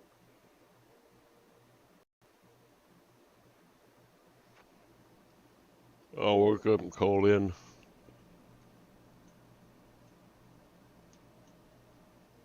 See where Yeah, as you call in, you can kind of hear your voice echo into the cave, but there's no response. Can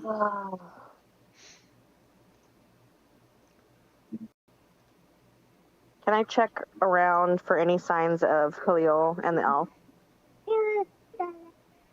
Sure. Perception or investigation? I'd say probably investigation would be better. Okay. Hold on one sec.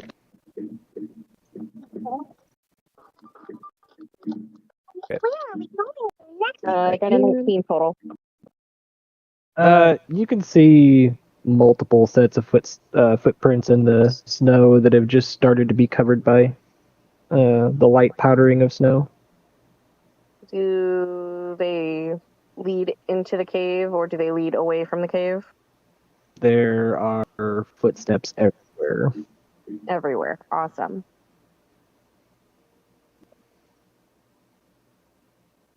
Can we see any indication that Halil and the elf actually stayed here overnight, or You can go.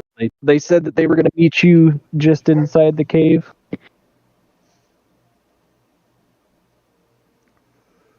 is that what they had said? Yep, they said that Yeah. they'd meet you at the mouth of the cave in the morning. Okay. Well, I don't think any of us had moved the log from previously, so let's go just inside the cave and see if they're still there. Or at least, tell you what, I'll check it out. I'll go inside and see if they're in there. All right.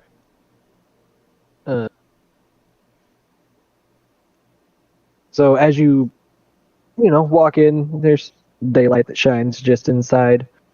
Mhm. The only thing you see is the stone chest, and there's nothing else. You don't see any sign of anything. Is the stone chest open? No. Hmm.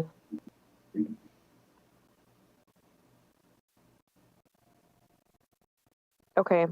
I'm gonna take the chest outside to the others. Sure. Yeah. Fine.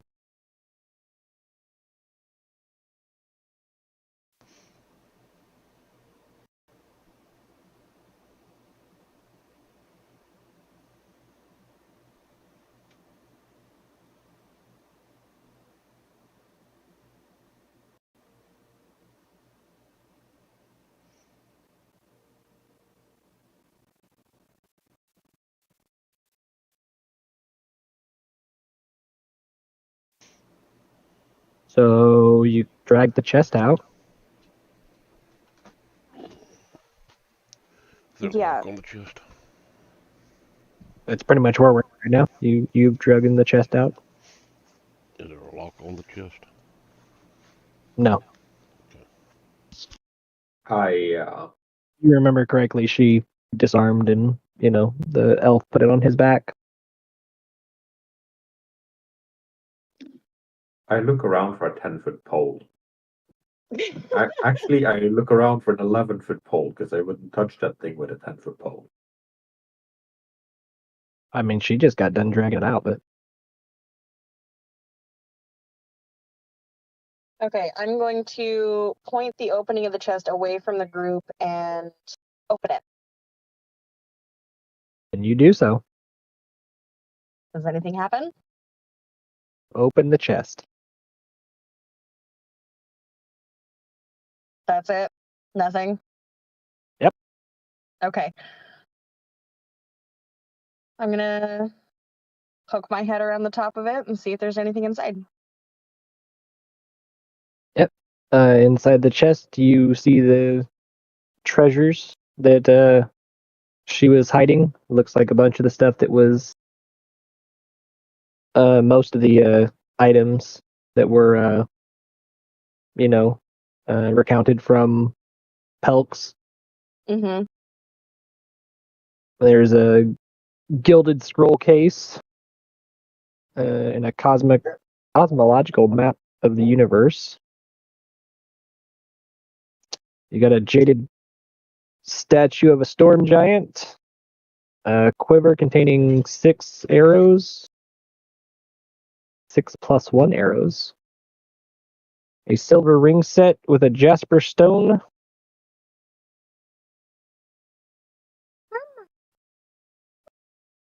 I'll pocket that cash.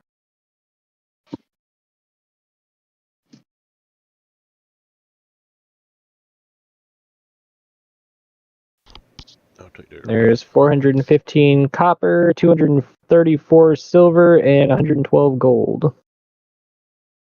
I'm sorry, how much silver again? I put everything in Discord.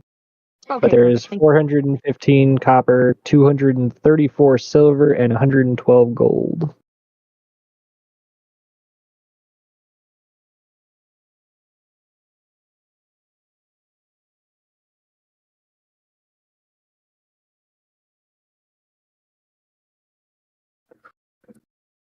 Whew.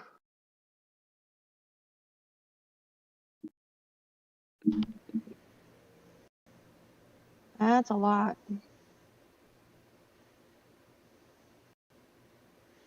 At this point, I guess we're glad we're not playing with weight on cash. 'Cause Right? you found like the equivalent of what? 15 cents in $15 in cents or something. Like, Something along those lines, yeah.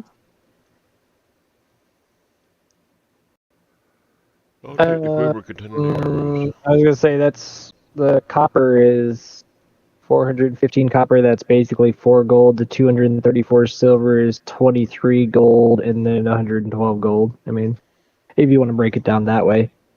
Right.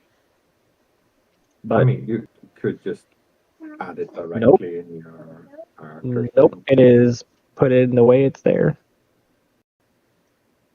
Yeah, no, I mean, like in D&D Beyond, if you click on your inventory, there's above manage inventory, there's a coin button, and you can Yep. put it all in there in the way it is, and it's much easier to keep track of. Oh yeah, totally understand. And actually put in, since you're grabbing everything, I don't like dealing with the EP because it's a stupid fucking system that I just fucking hate. We'll call it 42, so add another 22 gold pieces onto that. Okay.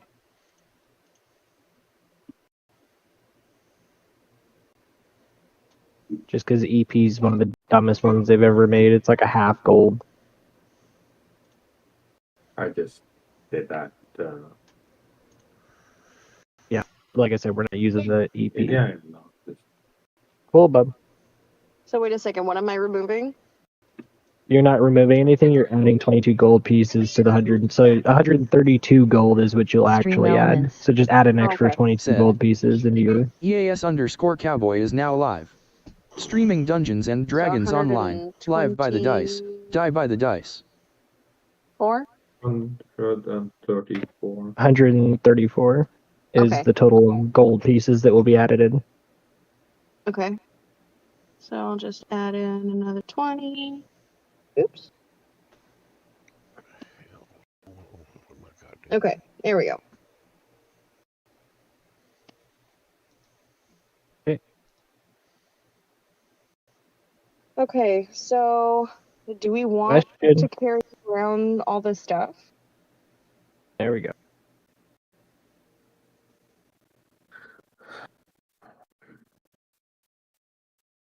Sildar has an idea. Ah. Do tell. In the inner workings of Sildar's mind, it occurs to him that there's something that can freeze someone solid while not actually killing them and just putting them into a stasis that apparently works on anyone regarding of power level or magic that priests can't cure, that might have only one cure that we have an inkling of at least which direction it is, might be worth a lot in terms of power or barter later on. Mm-hmm. And decides he wants to find out if he can harness this power. So he starts thinking back and looking around, and we should go to that place, that cove place, that shadow group thingy groovy name thing. And then he starts taking fucking notes and notation so he can remember things.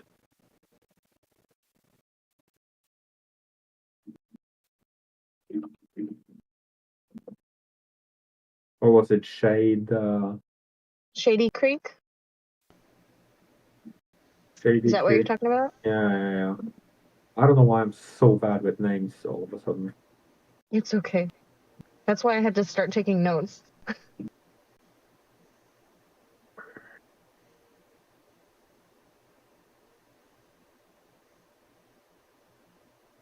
So I haven't touched anything other than the money in the chest. Can I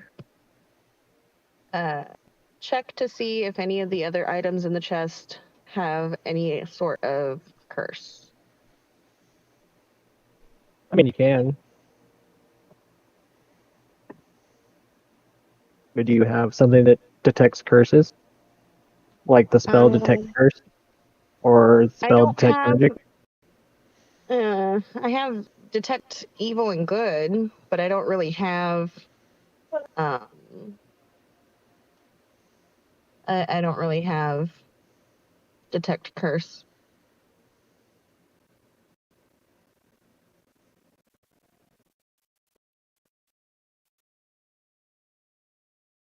I mean, if it's something you want to try, that's to you. Hold on.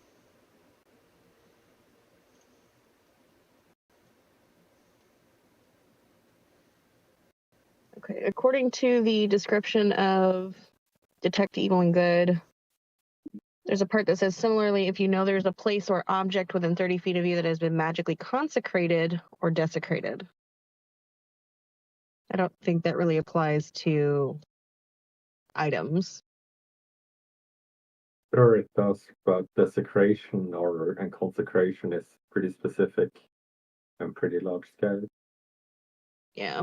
Well, never mind. I won't touch anything else just yet.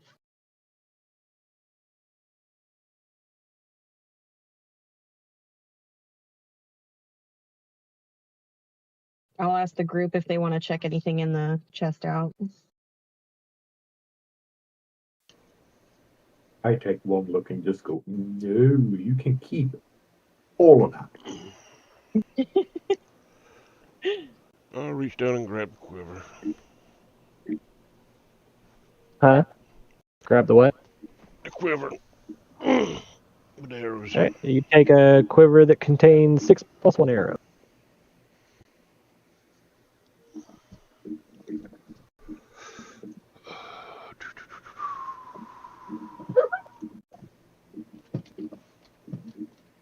And inside D&D Beyond in the inventory, you should be able to find or just search for plus 1 arrows and just add 6 of them.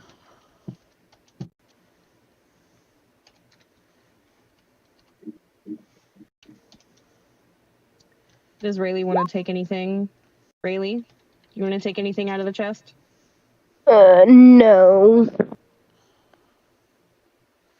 Ram!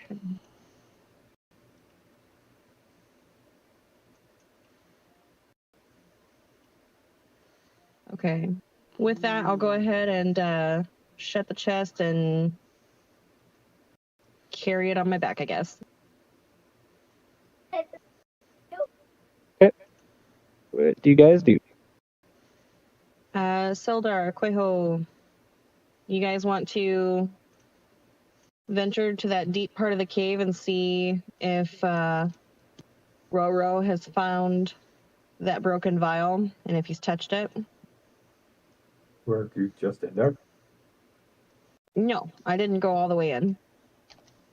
This was at the mouth of the cave. I mean, I guess I'll keep you company. Do you have anything for the frog? I think the bucket was still over there. It doesn't eat buckets, it eats bats. Yeah, I understand that. I took some food from the inn.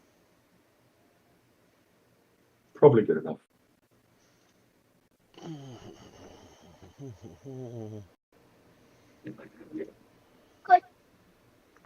So you guys are going to make your way in? Yeah, I want to make my way through the cave and see if Halil and the elf, if there's any sign of As them. you make your way in, you see that the 25-foot pole or bridge is snapped in half and it's sitting kind of concaved in the middle in that pool. Nothing's ever easy, is it? Hey, I'll say y'all did this to yourselves. What? We didn't break that thing. You're right. Elro did. He's not happy.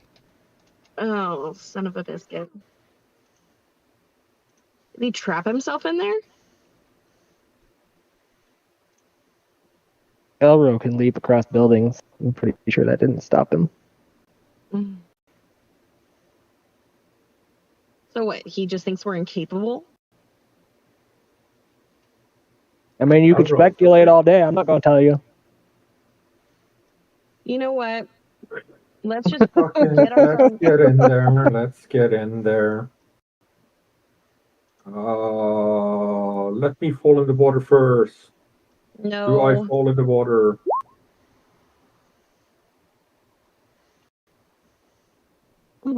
With the 10, I'll say that you saw it from the last time. You figured out where some of the steps are. You made it halfway across, no problem. You made it halfway across. Yep, it was 2 rolls before. It'll be 2 rolls now. Alright, you make it across.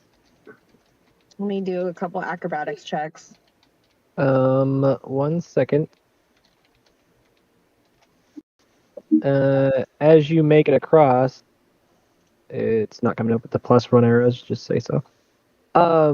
As you make it across, you are now standing in the dark, though.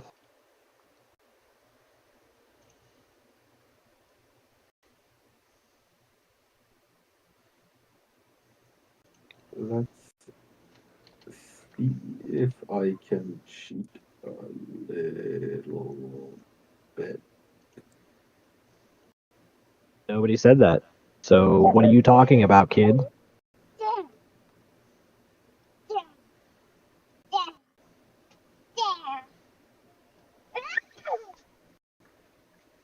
Okay.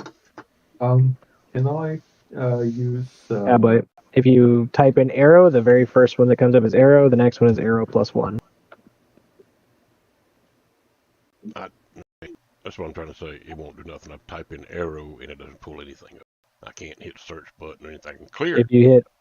If you hit the manage inventory item on the right hand side underneath your money, it pulls up a screen and then it says, and there's the add item at the very top. Type in that filter area, type arrow, and then it shows all of them. Okay, Then you can add to your backpack, add 6 of them. Okay, I got you now. Wasn't it 6 + 1? Whatever. Well, yeah, it's an automatic. It says arrow +1. It's a +1 arrow. Oh, okay.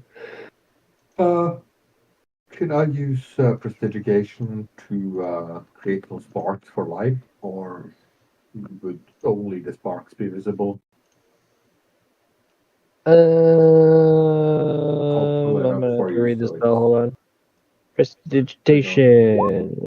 You cast a spell multiple times. You can have up to 3 of its non-station effects active at one time. So it says that you can activate it 3 times. It says if you cast a spell multiple times, you can have up to 3 of its non-instantaneous effects active at a time. Now, is the spark an instantaneous? You instantaneously light or snuff out a candle, torch, small campfire. You instantaneously. I'm trying to figure out where you're seeing. Okay, you create an instantaneous spark. So yeah, it'll be an instantaneous boom. You can see for we'll call it 5 seconds worth of.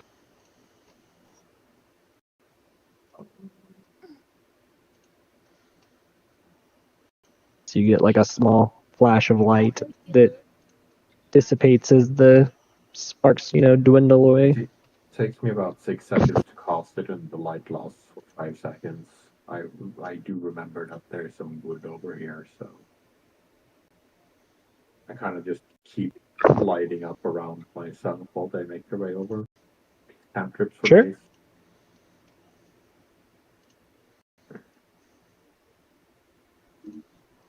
I just want to, get some light for that and they'll make my way over. And I'll say you make it all the way over there.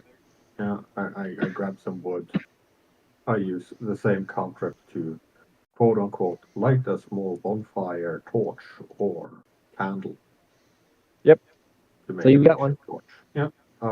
I grab 1 or 2 more pieces. Or I grab 2 more pieces and I make my way back. To be a light in the darkness for my friends. Sure.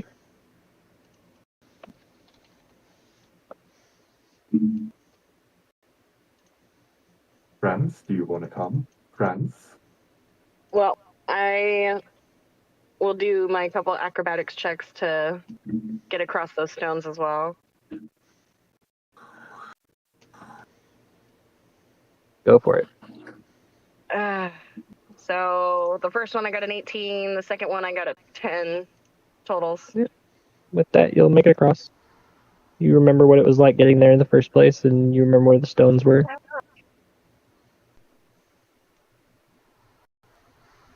Do Okay. the rest just want to wait outside or come with us? Nope, I'm gonna wait outside. Stop. Get down. Riley? You're driving me nuts. Do you want to skip on ice cold on stones? What and are you ice doing? Cold water? Are you going with, or are you staying outside? I'll go with. Open up this page. Guys, I'll be right Find back. active. She needs a diaper. Hold that one Okay. twice. Click it, and then click it again. Okay. Can I get bird eyes? She got like a +8 to the, or she got a +5 to those. And I have a +5 to my charisma, so. Or well, to my, or whatever.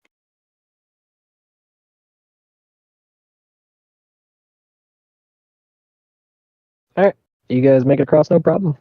You guys are like going the to other- make it all the way up to here without issue. Mhm.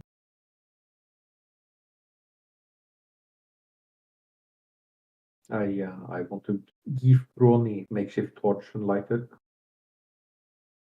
Problem. So that's non-issue.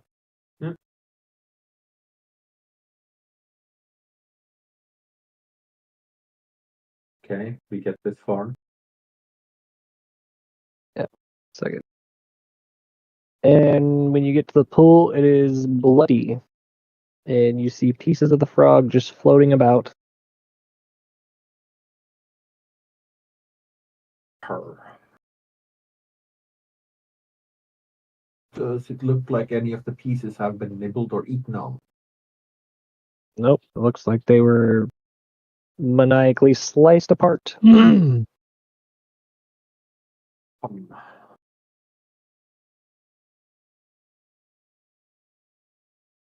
Did there appear to be enough wood to make a fire for later?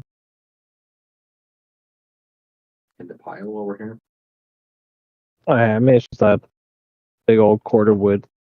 Alright. I'm gonna be stupid and rip down and dive in and try to get to the other side. I'm not staining my clothes in bloody water though.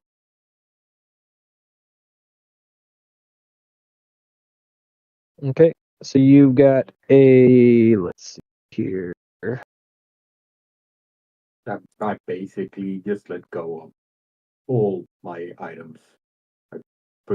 That's fine. You've got a 35-foot swim. Mm-hmm. And let me double check on. It's probably athletics. I have 34. Yep. And you will have to make a continuous Constitution saving throw as you swim across. Okay, just Constitution, no athletics. Oh no, you'll have to do athletics for swimming. You'll have to do a continuous Constitution because it is freezing water.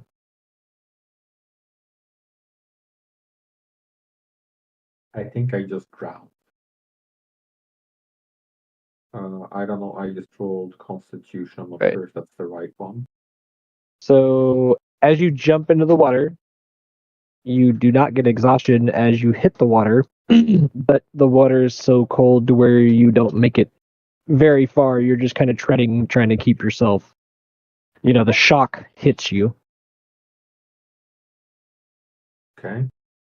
So you have dove into the water. You Mhm. are basically, let's say, where are we? You are just, oh god, that's not what I wanted. Click, boop, click. I'm going to get rid of the frog. So you are just inside the water. And you are just kind of treading water at this point in this frigid, cold water. All right. Sorry, guys. I'm back. Where are we at? You're fine. Dan jumped in the water. You missed me going buck The frog is dead. Roro killed the It frog. was It is floating in pieces, and the water is all bloody. We probably shouldn't continue chasing after Roro at this point. I mean, I'm already. What are you I- doing? You're in the water treading. Yeah, I want to keep trying to make it across. I'm gonna give it at least Athletics? one attempt. Yeah.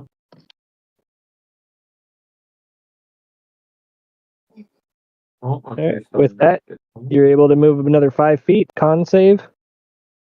5. Oh my god, this is gonna kill me. With that, you don't take a point of exhaustion. You have 30 feet to go. I turn around and swim back. Athletics. You're treading water. That water is real cold. Con save. Point of exhaustion. You I'm take a guessing. point of exhaustion. Okay. So you were freezing. Can I Yeah, with reach that him? offer. It's 5 feet. I doubt it. I was gonna say he's about 5 feet out. So If I extend the handle of my spear, can I pull him back?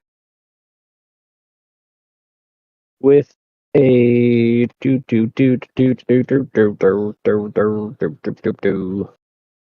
Don't end up stabbing me now. Don't what? Don't stab me.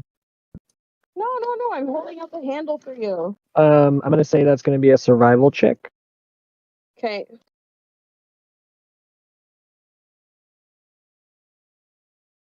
Oh, nope. That's a 5 total. All right. Yep, you're trying to so you managed to hold it out far enough. The spear is just there, but he is freezing in this water. He could not. He tries to grab for it, but his hands are just he's freezing here. Can I keep trying to make it to shore? Oh yeah.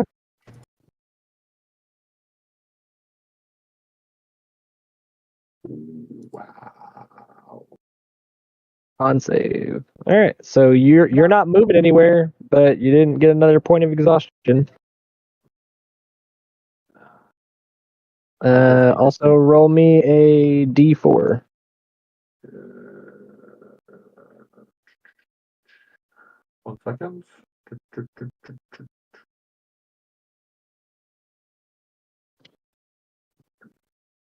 Damage. Take 2 points. Yep. Alright. I guess I'll keep trying to. Give me 1 second. Oh, sorry. Well, No, you're fine. You're fine. We're gonna hold. I'm not even looking at it yet, so just hold on. Yeah. Rayleigh.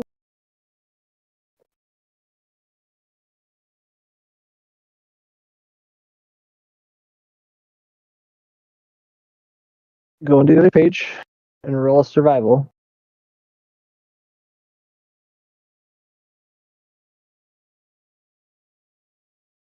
11. I roll my own.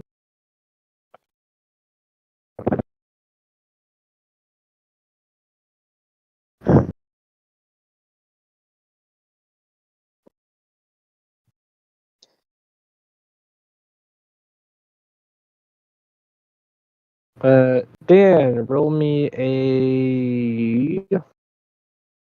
I didn't roll Constitution after the attack. I'm not. I told you to. Okay. I'm not Okay. looking at that yet. We're not doing that just yet. Alright. Roll me a.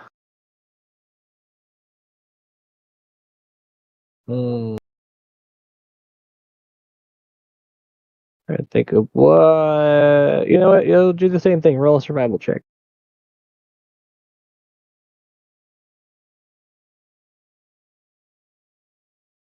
It's not going to cut it. So that was for Athena has some 50 foot of rope, and she tosses it out to you.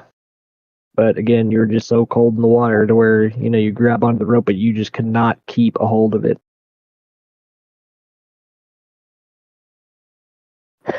Okay.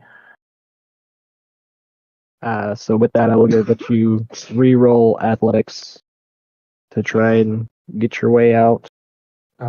In the interest of fairness, I did already roll one athletics. I understand that, but I Alright, told you alright. not to, so it was more of a I'm not counting that roll because it was in between. All right, with the 10, you're able to move the 5 feet over. You're right at the lip. You know you can put your hands on it, but you're right there. Then roll con.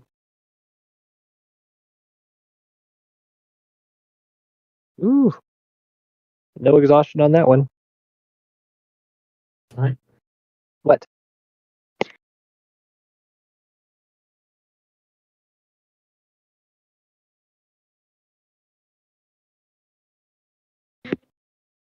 All right. He's right at the lip, so he's within reach now.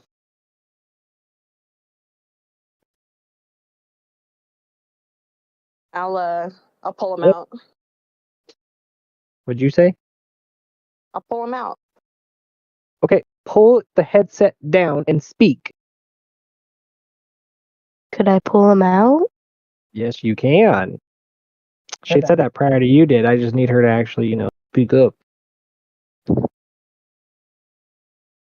You guys can actually both roll a strength check. Okay. Oh, wait. Just click straight strength. There you go, right there. 19 total. And she got a 13. So 32. Works going off of an average. But with those two rolls, I need Dan to roll a survival check.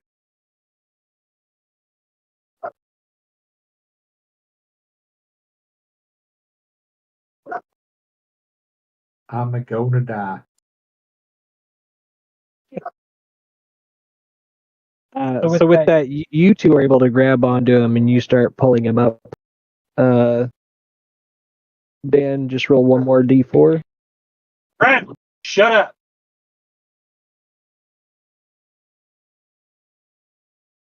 Ouch. Damage? All right, so you were out of the pool and back on the side. They were able to pick you up and pull you out. No. I shiver, look further down the corridor in the darkness, and just mutter, "Stupid, stupid, stupid, stupid, stupid." And I pick up my clothes and belongings and start walking off towards the entrance. You make it about here before you realize that it is too dark for you to see anything. Can we hear anything from the final room at all? Or screaming in rage or anything? No, you might hear like maybe some small crackles from the fire that used to be, but that's about it.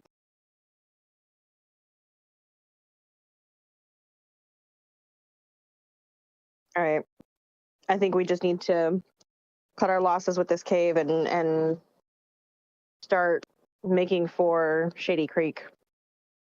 We didn't find anything about Julio here. No. Okay.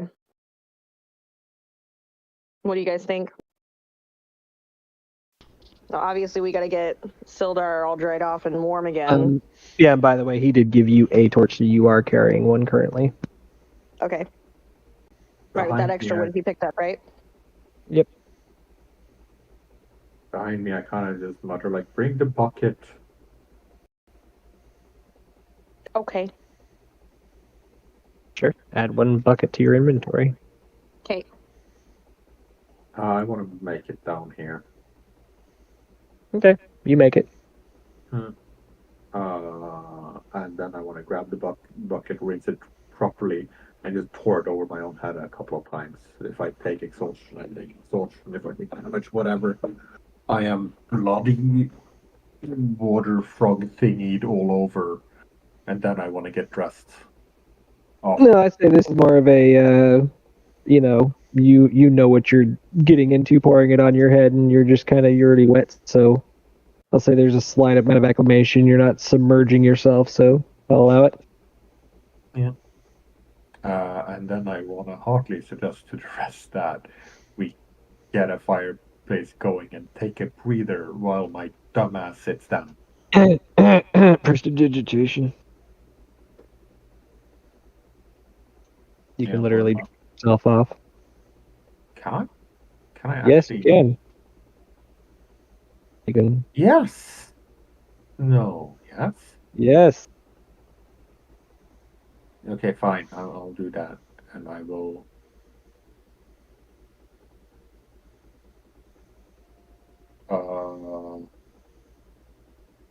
I will try to after I clean myself off. I wanna try to keep warm by targeting the upper part of my clothing on my torso and just make that warm. Yeah, I mean, it's not going to cure any exhaustion or anything, but you're able to get yourself back to a manageable state. All right. Well, I'm obviously out of good ideas, so I think maybe somebody else should take lead for a little while.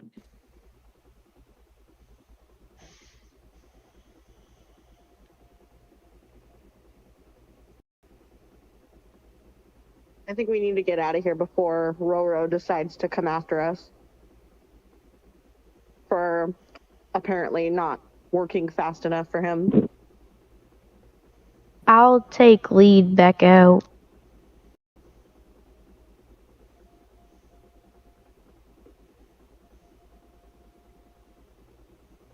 All right, you guys make it back over to here.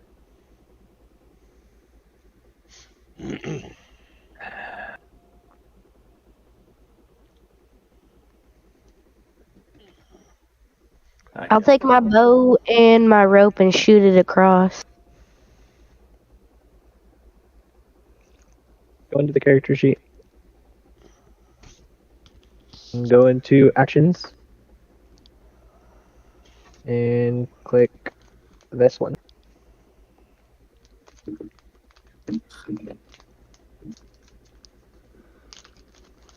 Okay. Now go into that one again. Go click down on survival down at the bottom again.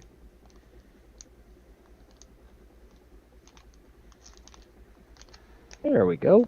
Alright, with that, she shoots the arrow, is able to notch it into the wall on the other side, and she's able to tie it off, kind of giving you guys a way of grabbing onto a rope going across. You guys will have advantage on your acrobatics going back.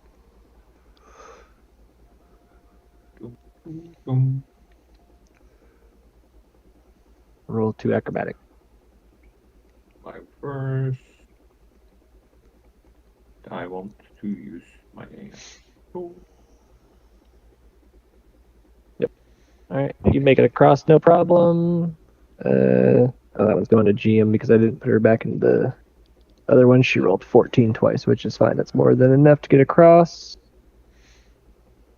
I got an 11 and a 19 total. You can re-roll the 11 if you want to. Okay. Like I said, you have advantage on both rolls. Oh, that's right. So the 19 is obvious. Right. I'll take the 11 on the other one. I got a 9 the second time around. Okay. Yeah, with that, you guys are able to make it out, no issues. As they make it out, they see me sitting beside a fire, kick back with a piece of wood in my mouth, picking my teeth.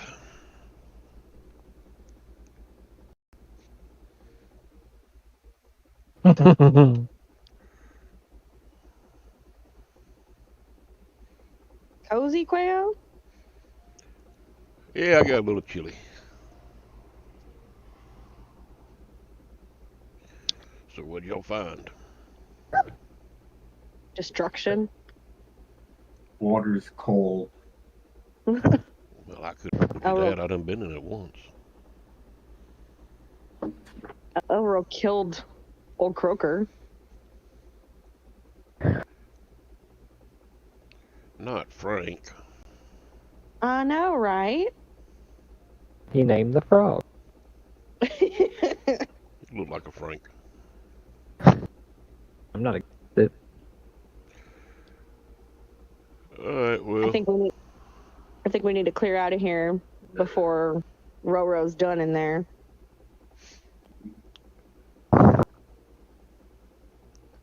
Alright, so what do you guys do? You better warm up first. Huh? Said Dan better warm up first. I'd say you guys can sit around and, you guys warm up, no problem. The wind's not too bad and it's just lightly snowing, so. Wait, just before we continue, did I take a second point of exhaustion? Am I at 2 or 1? Let me go back for the roll. Let's see. Con 12, con 16, con 7, you missed 1, con 21, con 11, you have 1 point of exhaustion. Alright.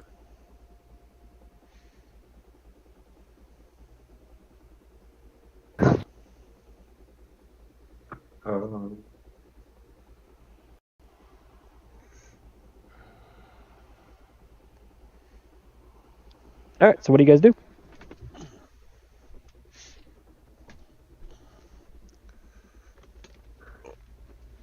Well, I guess we better head on out.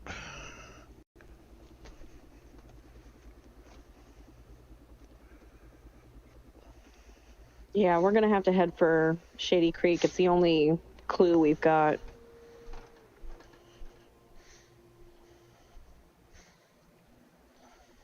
What direction do you guys head in?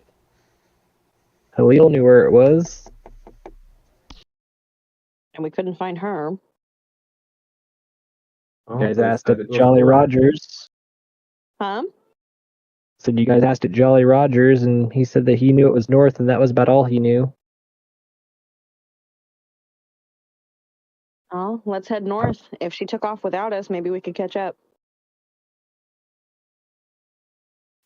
If she's alive. I mean, if she survived Roro on the rampage, or, more annoyed than his default setting is, I don't know if I really want to catch up to her. She might be pretty pissed he came a knocking. But what the hell, he has nothing better to do. For the sake of things, you guys spend a couple of days. I need everybody to roll a survival check. Okay.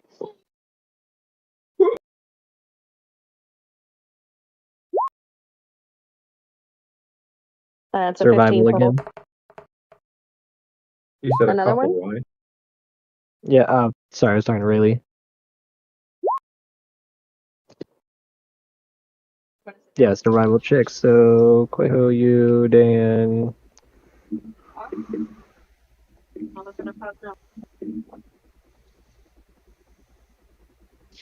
Gwendolyn? You spent a couple days. There's one survival check so far. Okay.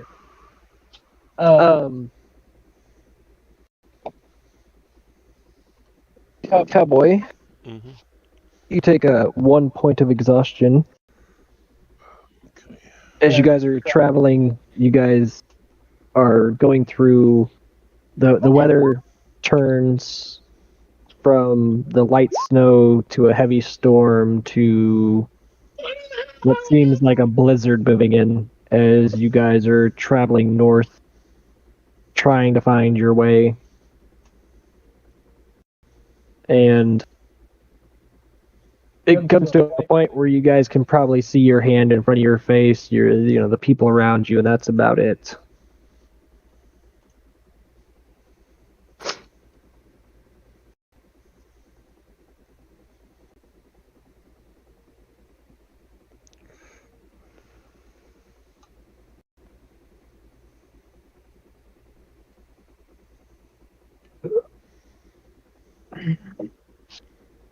Over this one just because.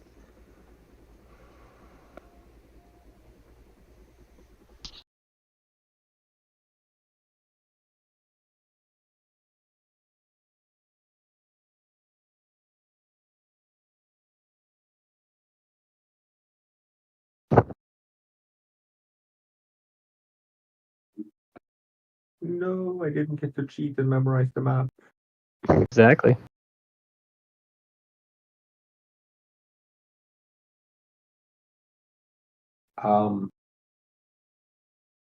I suggest we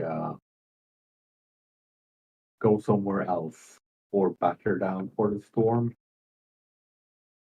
Batter, button down, whatever.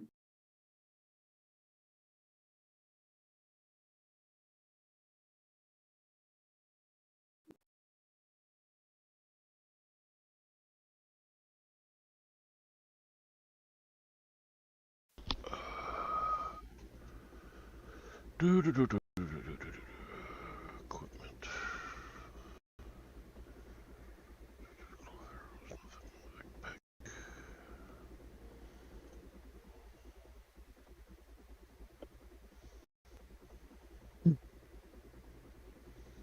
Mary's texting me, so it's okay.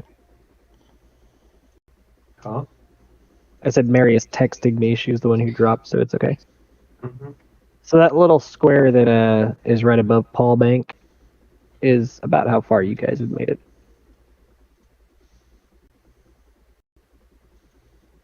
And for reference, Paul Bank is inside that circle. Well, she did say something about it. Yeah, her daughter. No, not Miranda. Mary. Her daughter was acting up. Alright. That's fine.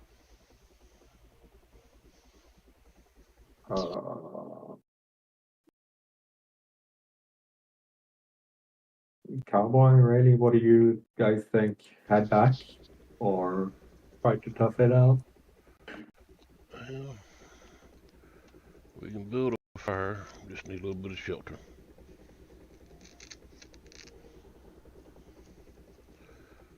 I need either perception, investigation. You guys can individually all. You can pick which one. For sure, those are two separates. Yeah, one's wisdom, one's in. You can roll between survival, investigation, or perception. I will give you your choice. Oh, that's sorry, that's the.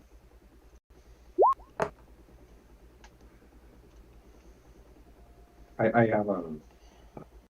It's the same modifier. We can use the same roll. It's whatever. Mary got a 17. We got a 23. You got a 20.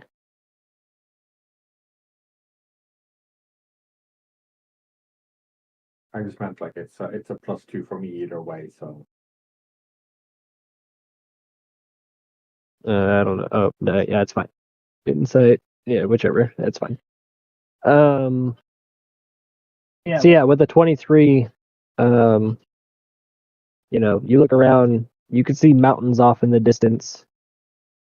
They're, even through the blizzard, they kind of cast a shadow in the valley you're in. Other than that, you're in the middle of what looks like a blizzard, and that's about it.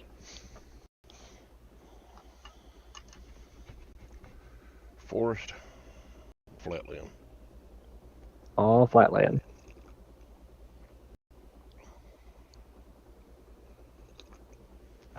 It's like you're in what's called the Crystalland Tundra. that sounds cold.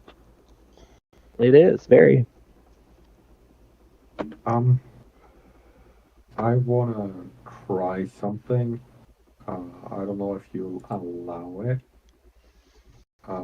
It's a bit on background. I wanna try history check to see if I can remember where the place is on the map. Sure. So I'm pretty sure I've seen, a map of the world. But I'll just roll twice in quick succession. Pick the highest one I have advantage. Yep. Yep. With that, you realize that you would have to take a boat to get where you're trying to head. I share this information with everybody, and I say nothing about maybe coming to this conclusion before we went here.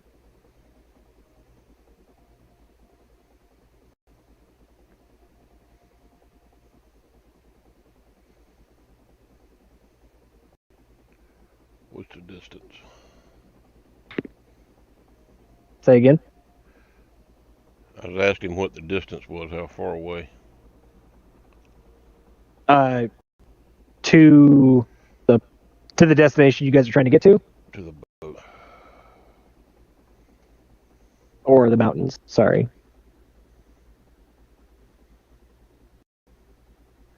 He I said think I missed. He said he recognized the place and you had to take a boat.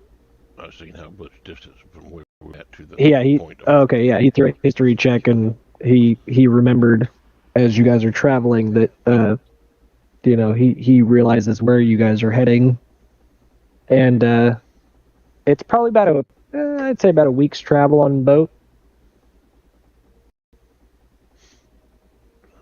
Well, none of us are swimming that far. And whatever canoe we could probably conjure up somehow would be probably a bad idea to try with. I suggest we head back to the town we came from. Right.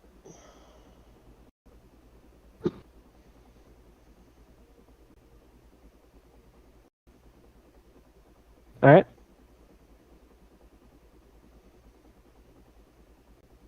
You guys are going to spend another roughly 2 days and need to throw another survival check.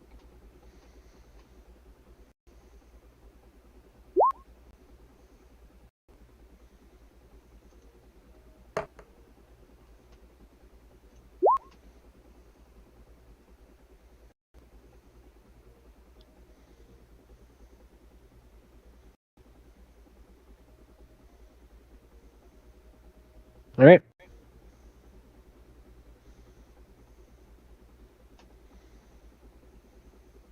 So after walking for about the first day, the weather really starts to clear up as you make your way back to Palbank. And by the second day, it's just the light snow. It wasn't as bad as the trip heading into the tundra. So you guys managed to find your way back, somewhat easy, but, it was still a bit of a trip. You guys make your way back to Palbank.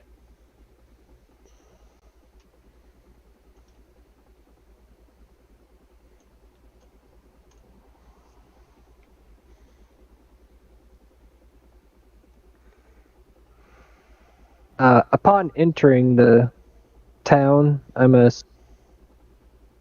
are you guys heading? I'm assuming probably to the inn. Yeah. Yeah.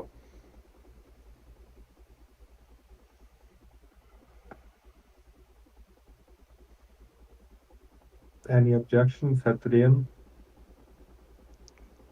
No. The old tavern?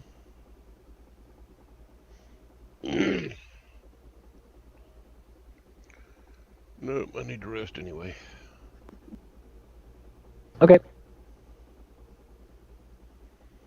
So you guys make it back to the inn, Jolly Rogers, and you guys enter, and the innkeeper, he sees you and he can tell you guys are pretty rough off, and he brings all of you over a beer and makes you all some hot food, and y'all kind of sit down, trying to get yourself back to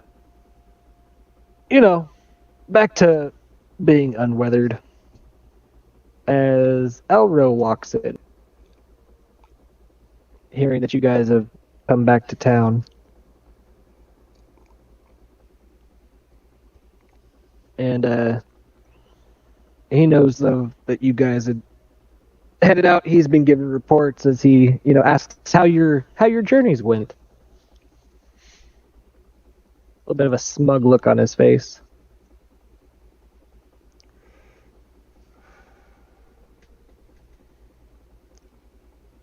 It was a little cold.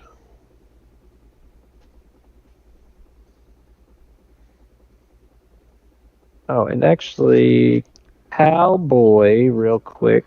One thing I forgot, there was one roll in there for you. Roll a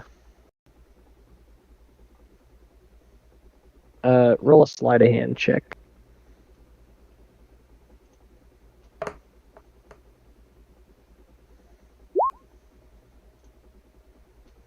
You barely beat the house, but you did.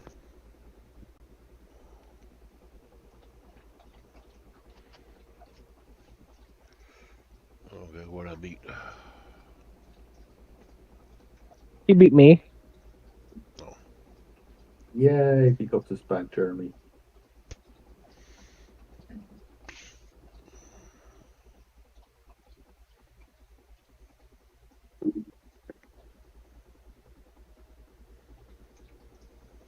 Yeah, so like I said, Elro, he comes in and talks to you guys and just kind of pokes at how your adventure went so far.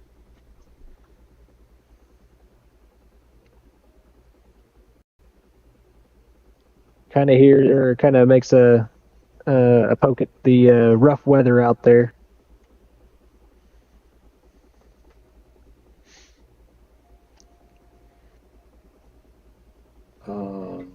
I ask him how his afflictions are going in trying to mimic his tone.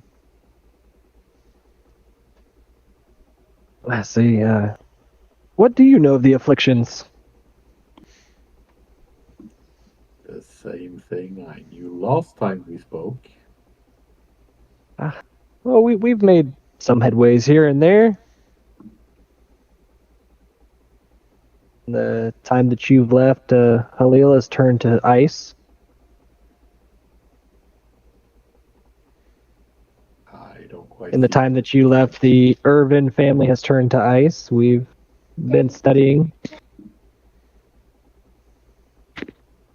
Did you ever find the vial? Yes, we found the broken vial. Did it help? Currently, we're studying it. Unfortunately, it was an empty vial. I told you as much. There wasn't any residue.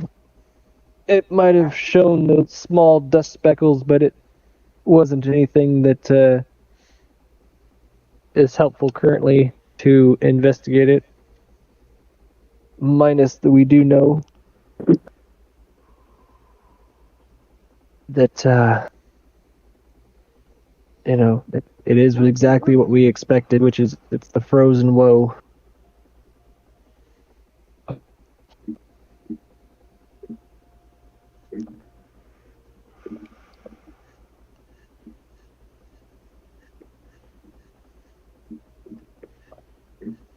Although we did find on Halil, prior to her freezing, a full vial.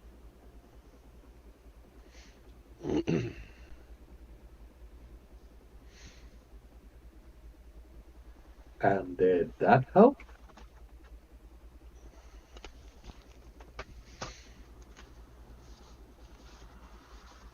He just kind of looks at you.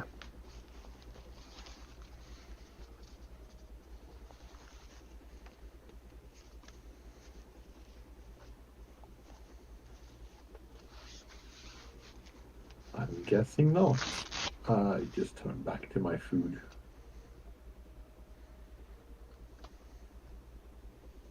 He kind of looks at everybody and goes, I'm conflicted. I had hired you for a job. Promised payment.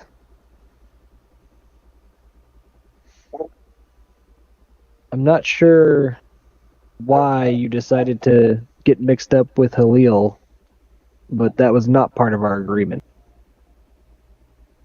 You never said we couldn't.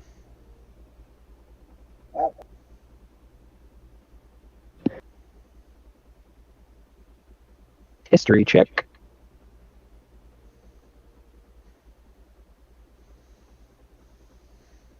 everyone or just Cowboy? Just Cowboy. Okay, give me a second. That's better. What did you say, history? Okay. Yeah, history.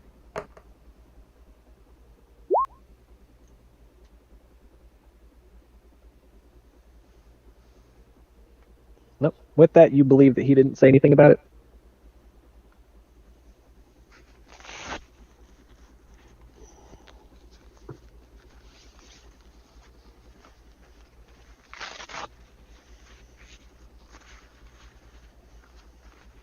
He asks you if you guys are serious about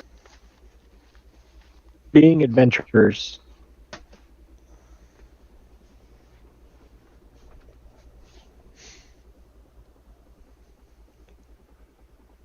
We have an affliction running through this town, and it doesn't seem to be just this town. It seems to be across the, well, Islecross, ironically. Seems to be running rampant across Islecross.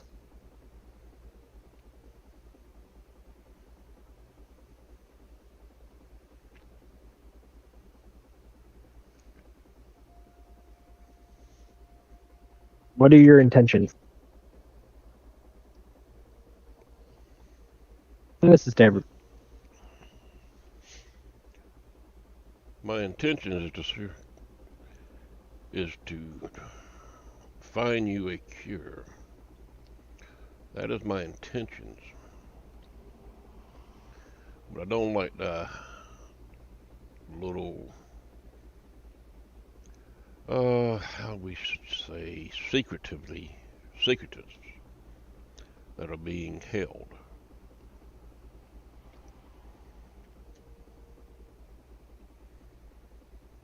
But the leader of this town, there are certain things that I withheld, or that I withhold, not withheld, that I withhold for the safety of the community.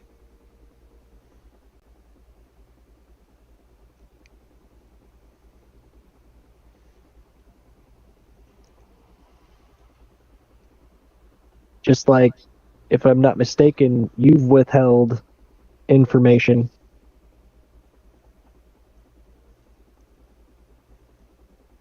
And he looks at you, Cowboy. I'm not running a town that's dying.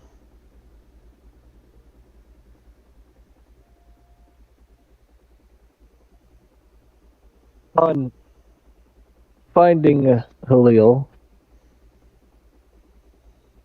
and conversations we had prior to her turning to stone, her little, we'll call him servant,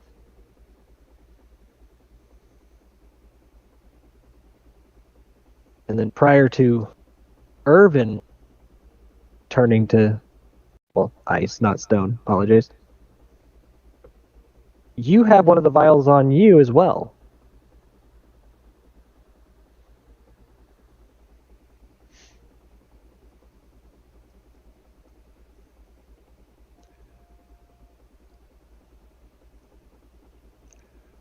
Well, that's a good chance.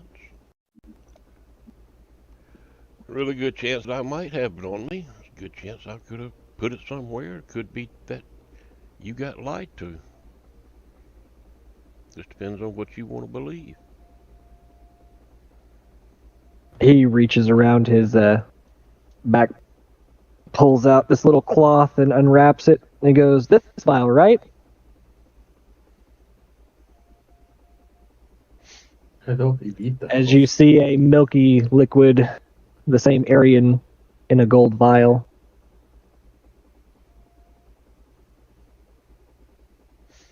It was the same cloth that was wrapped that Irvin gave you.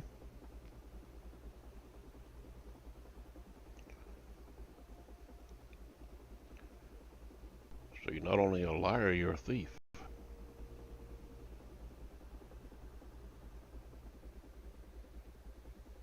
Oh, call it what you will.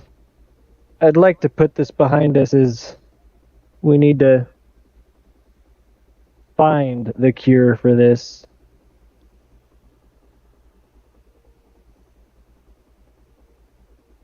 But just remember, this is my town. You're a town, but you asked for our help. If you can't be straightforward and trust us, we're not going to be able to trust you or what you're doing. And again, you stole from me.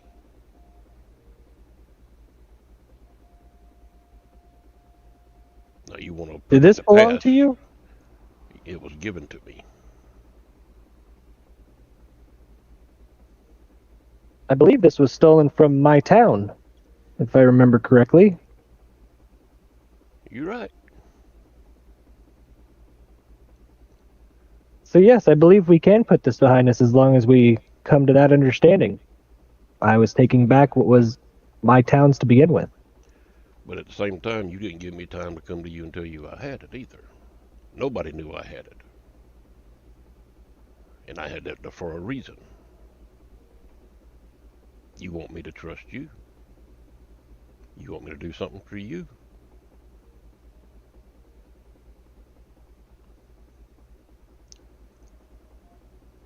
How do I know you'll give us what we ask for once we find the cure?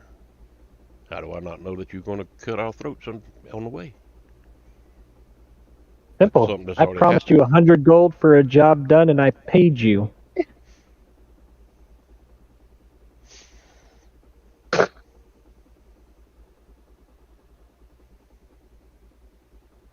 No, put that back on the counter. Leave it alone.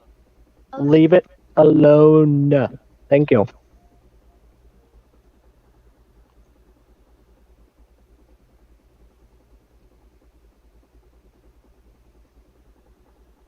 Now, if we are done with these pleasantries, I have another offer to make.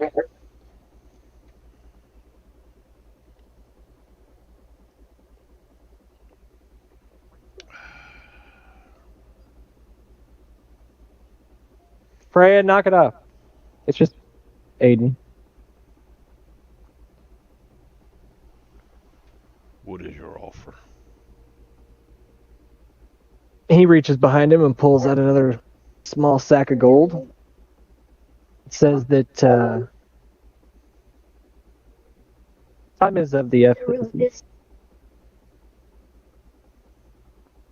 for not only this town, but anybody else that might be infected with the frigid will. Yeah.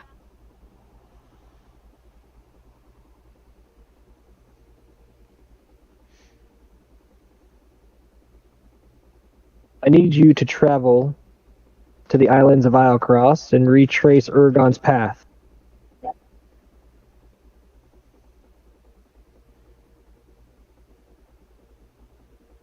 I'll give you a day to prepare. And you can find me at the village docks tomorrow when you're ready to set sail.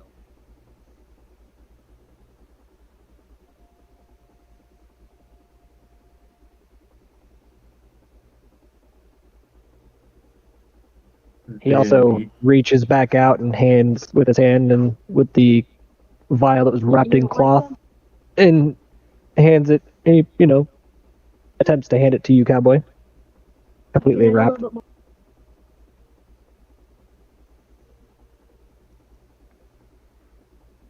I reach out and I grab it.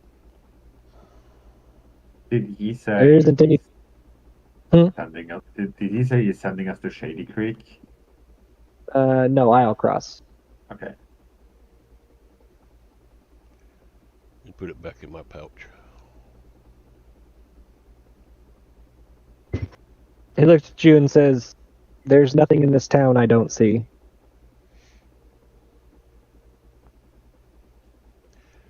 Yeah.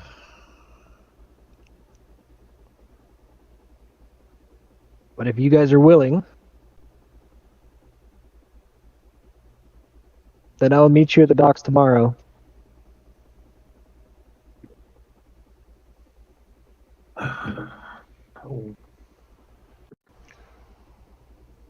I'll get up and go to bed.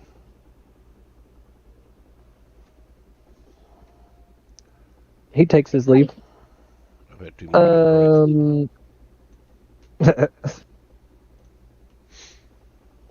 Everybody will, and I'll let Mary know as well, everybody will progress to level 2 during this rest. Yay.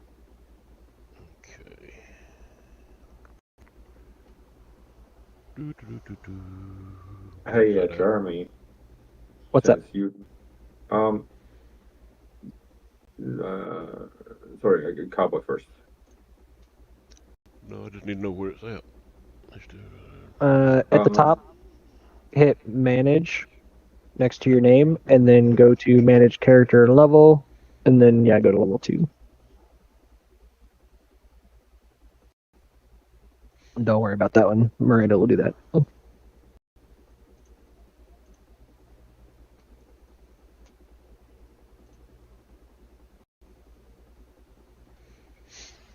fighting style.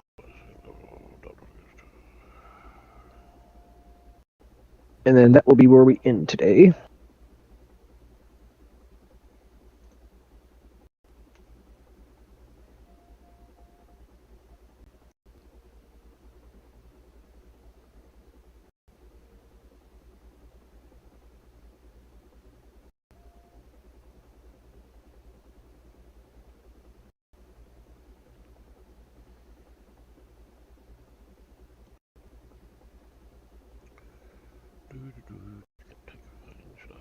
What I was gonna ask, Go ahead. since you obviously read this thing from the GM side, is that character just insufferable from start to end, or are you putting some personal flavor into it? Oh no, there's personal flavor. Okay, because We'll call it railroading. all right, because he's kind of a dick. Not to be 100% okay with it. Yeah. He's a Nutrigood male wood elf, you know. No, he's a dick. He's not just arrogant. He's insufferable.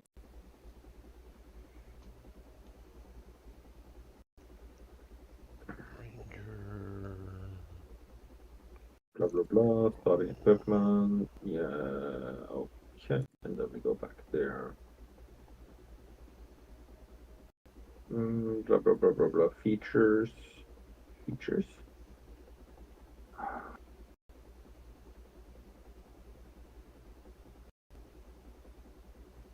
I do not get features.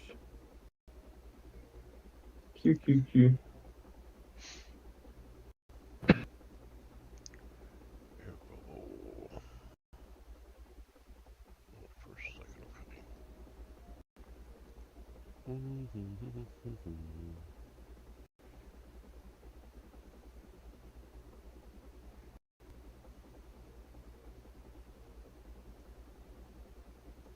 Can I assume we just all long rest?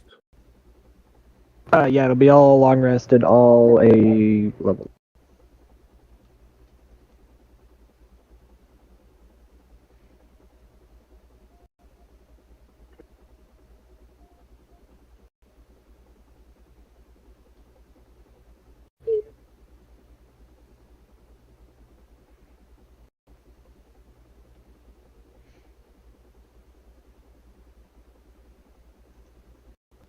I gotta be honest. Sometimes I'm just completely lost. Like,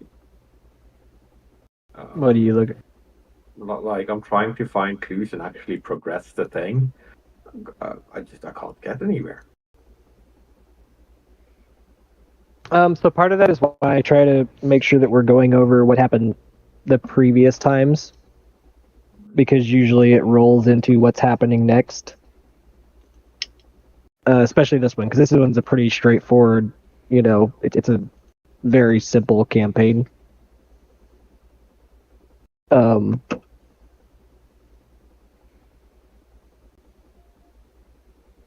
I can tell you right now that where is it? Jolly Dwarf, Croker's Cave, Halil, there we go.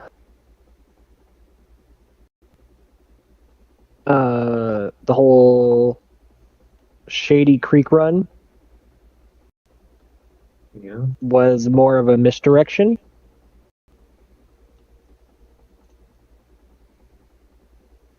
Okay, can you tell us did we just like mess up our roles or something, or miss the opportunity to find the actual, like the right. No, places the to actual go? one was the Urban Leal, which I think I mentioned during that conversation like 4 or 5 times. I think I mentioned Shady Creek once that she was trying to, make her way there.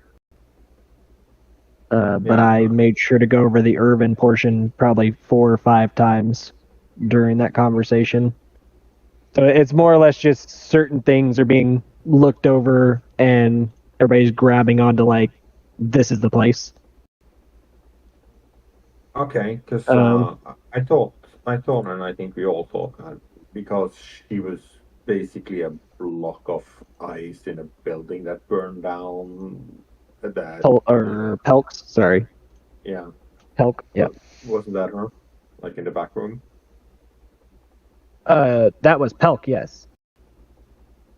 I thought that was Urban Leal in the back that like was a block No, of ice. Irvin is who Cowboy had the conversation with the 2 tiefling kids in the bar.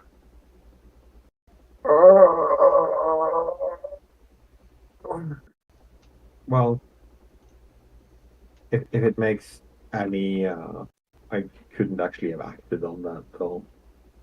Well, no. No. Which is where I can't remember what Rayleigh said, but she had brought up something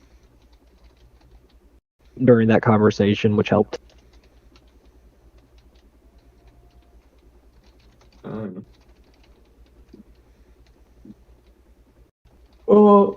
And then when he, talked about the vials being cursed and everything, and he panics, that is exactly how it actually gets written out. Is if the characters tell Irvin the truth about the vial, he panics, saying that everyone in his family has touched the objects. Fitton gives the vial to the characters, handing it to them wrapped in the cloth. And then it leaves.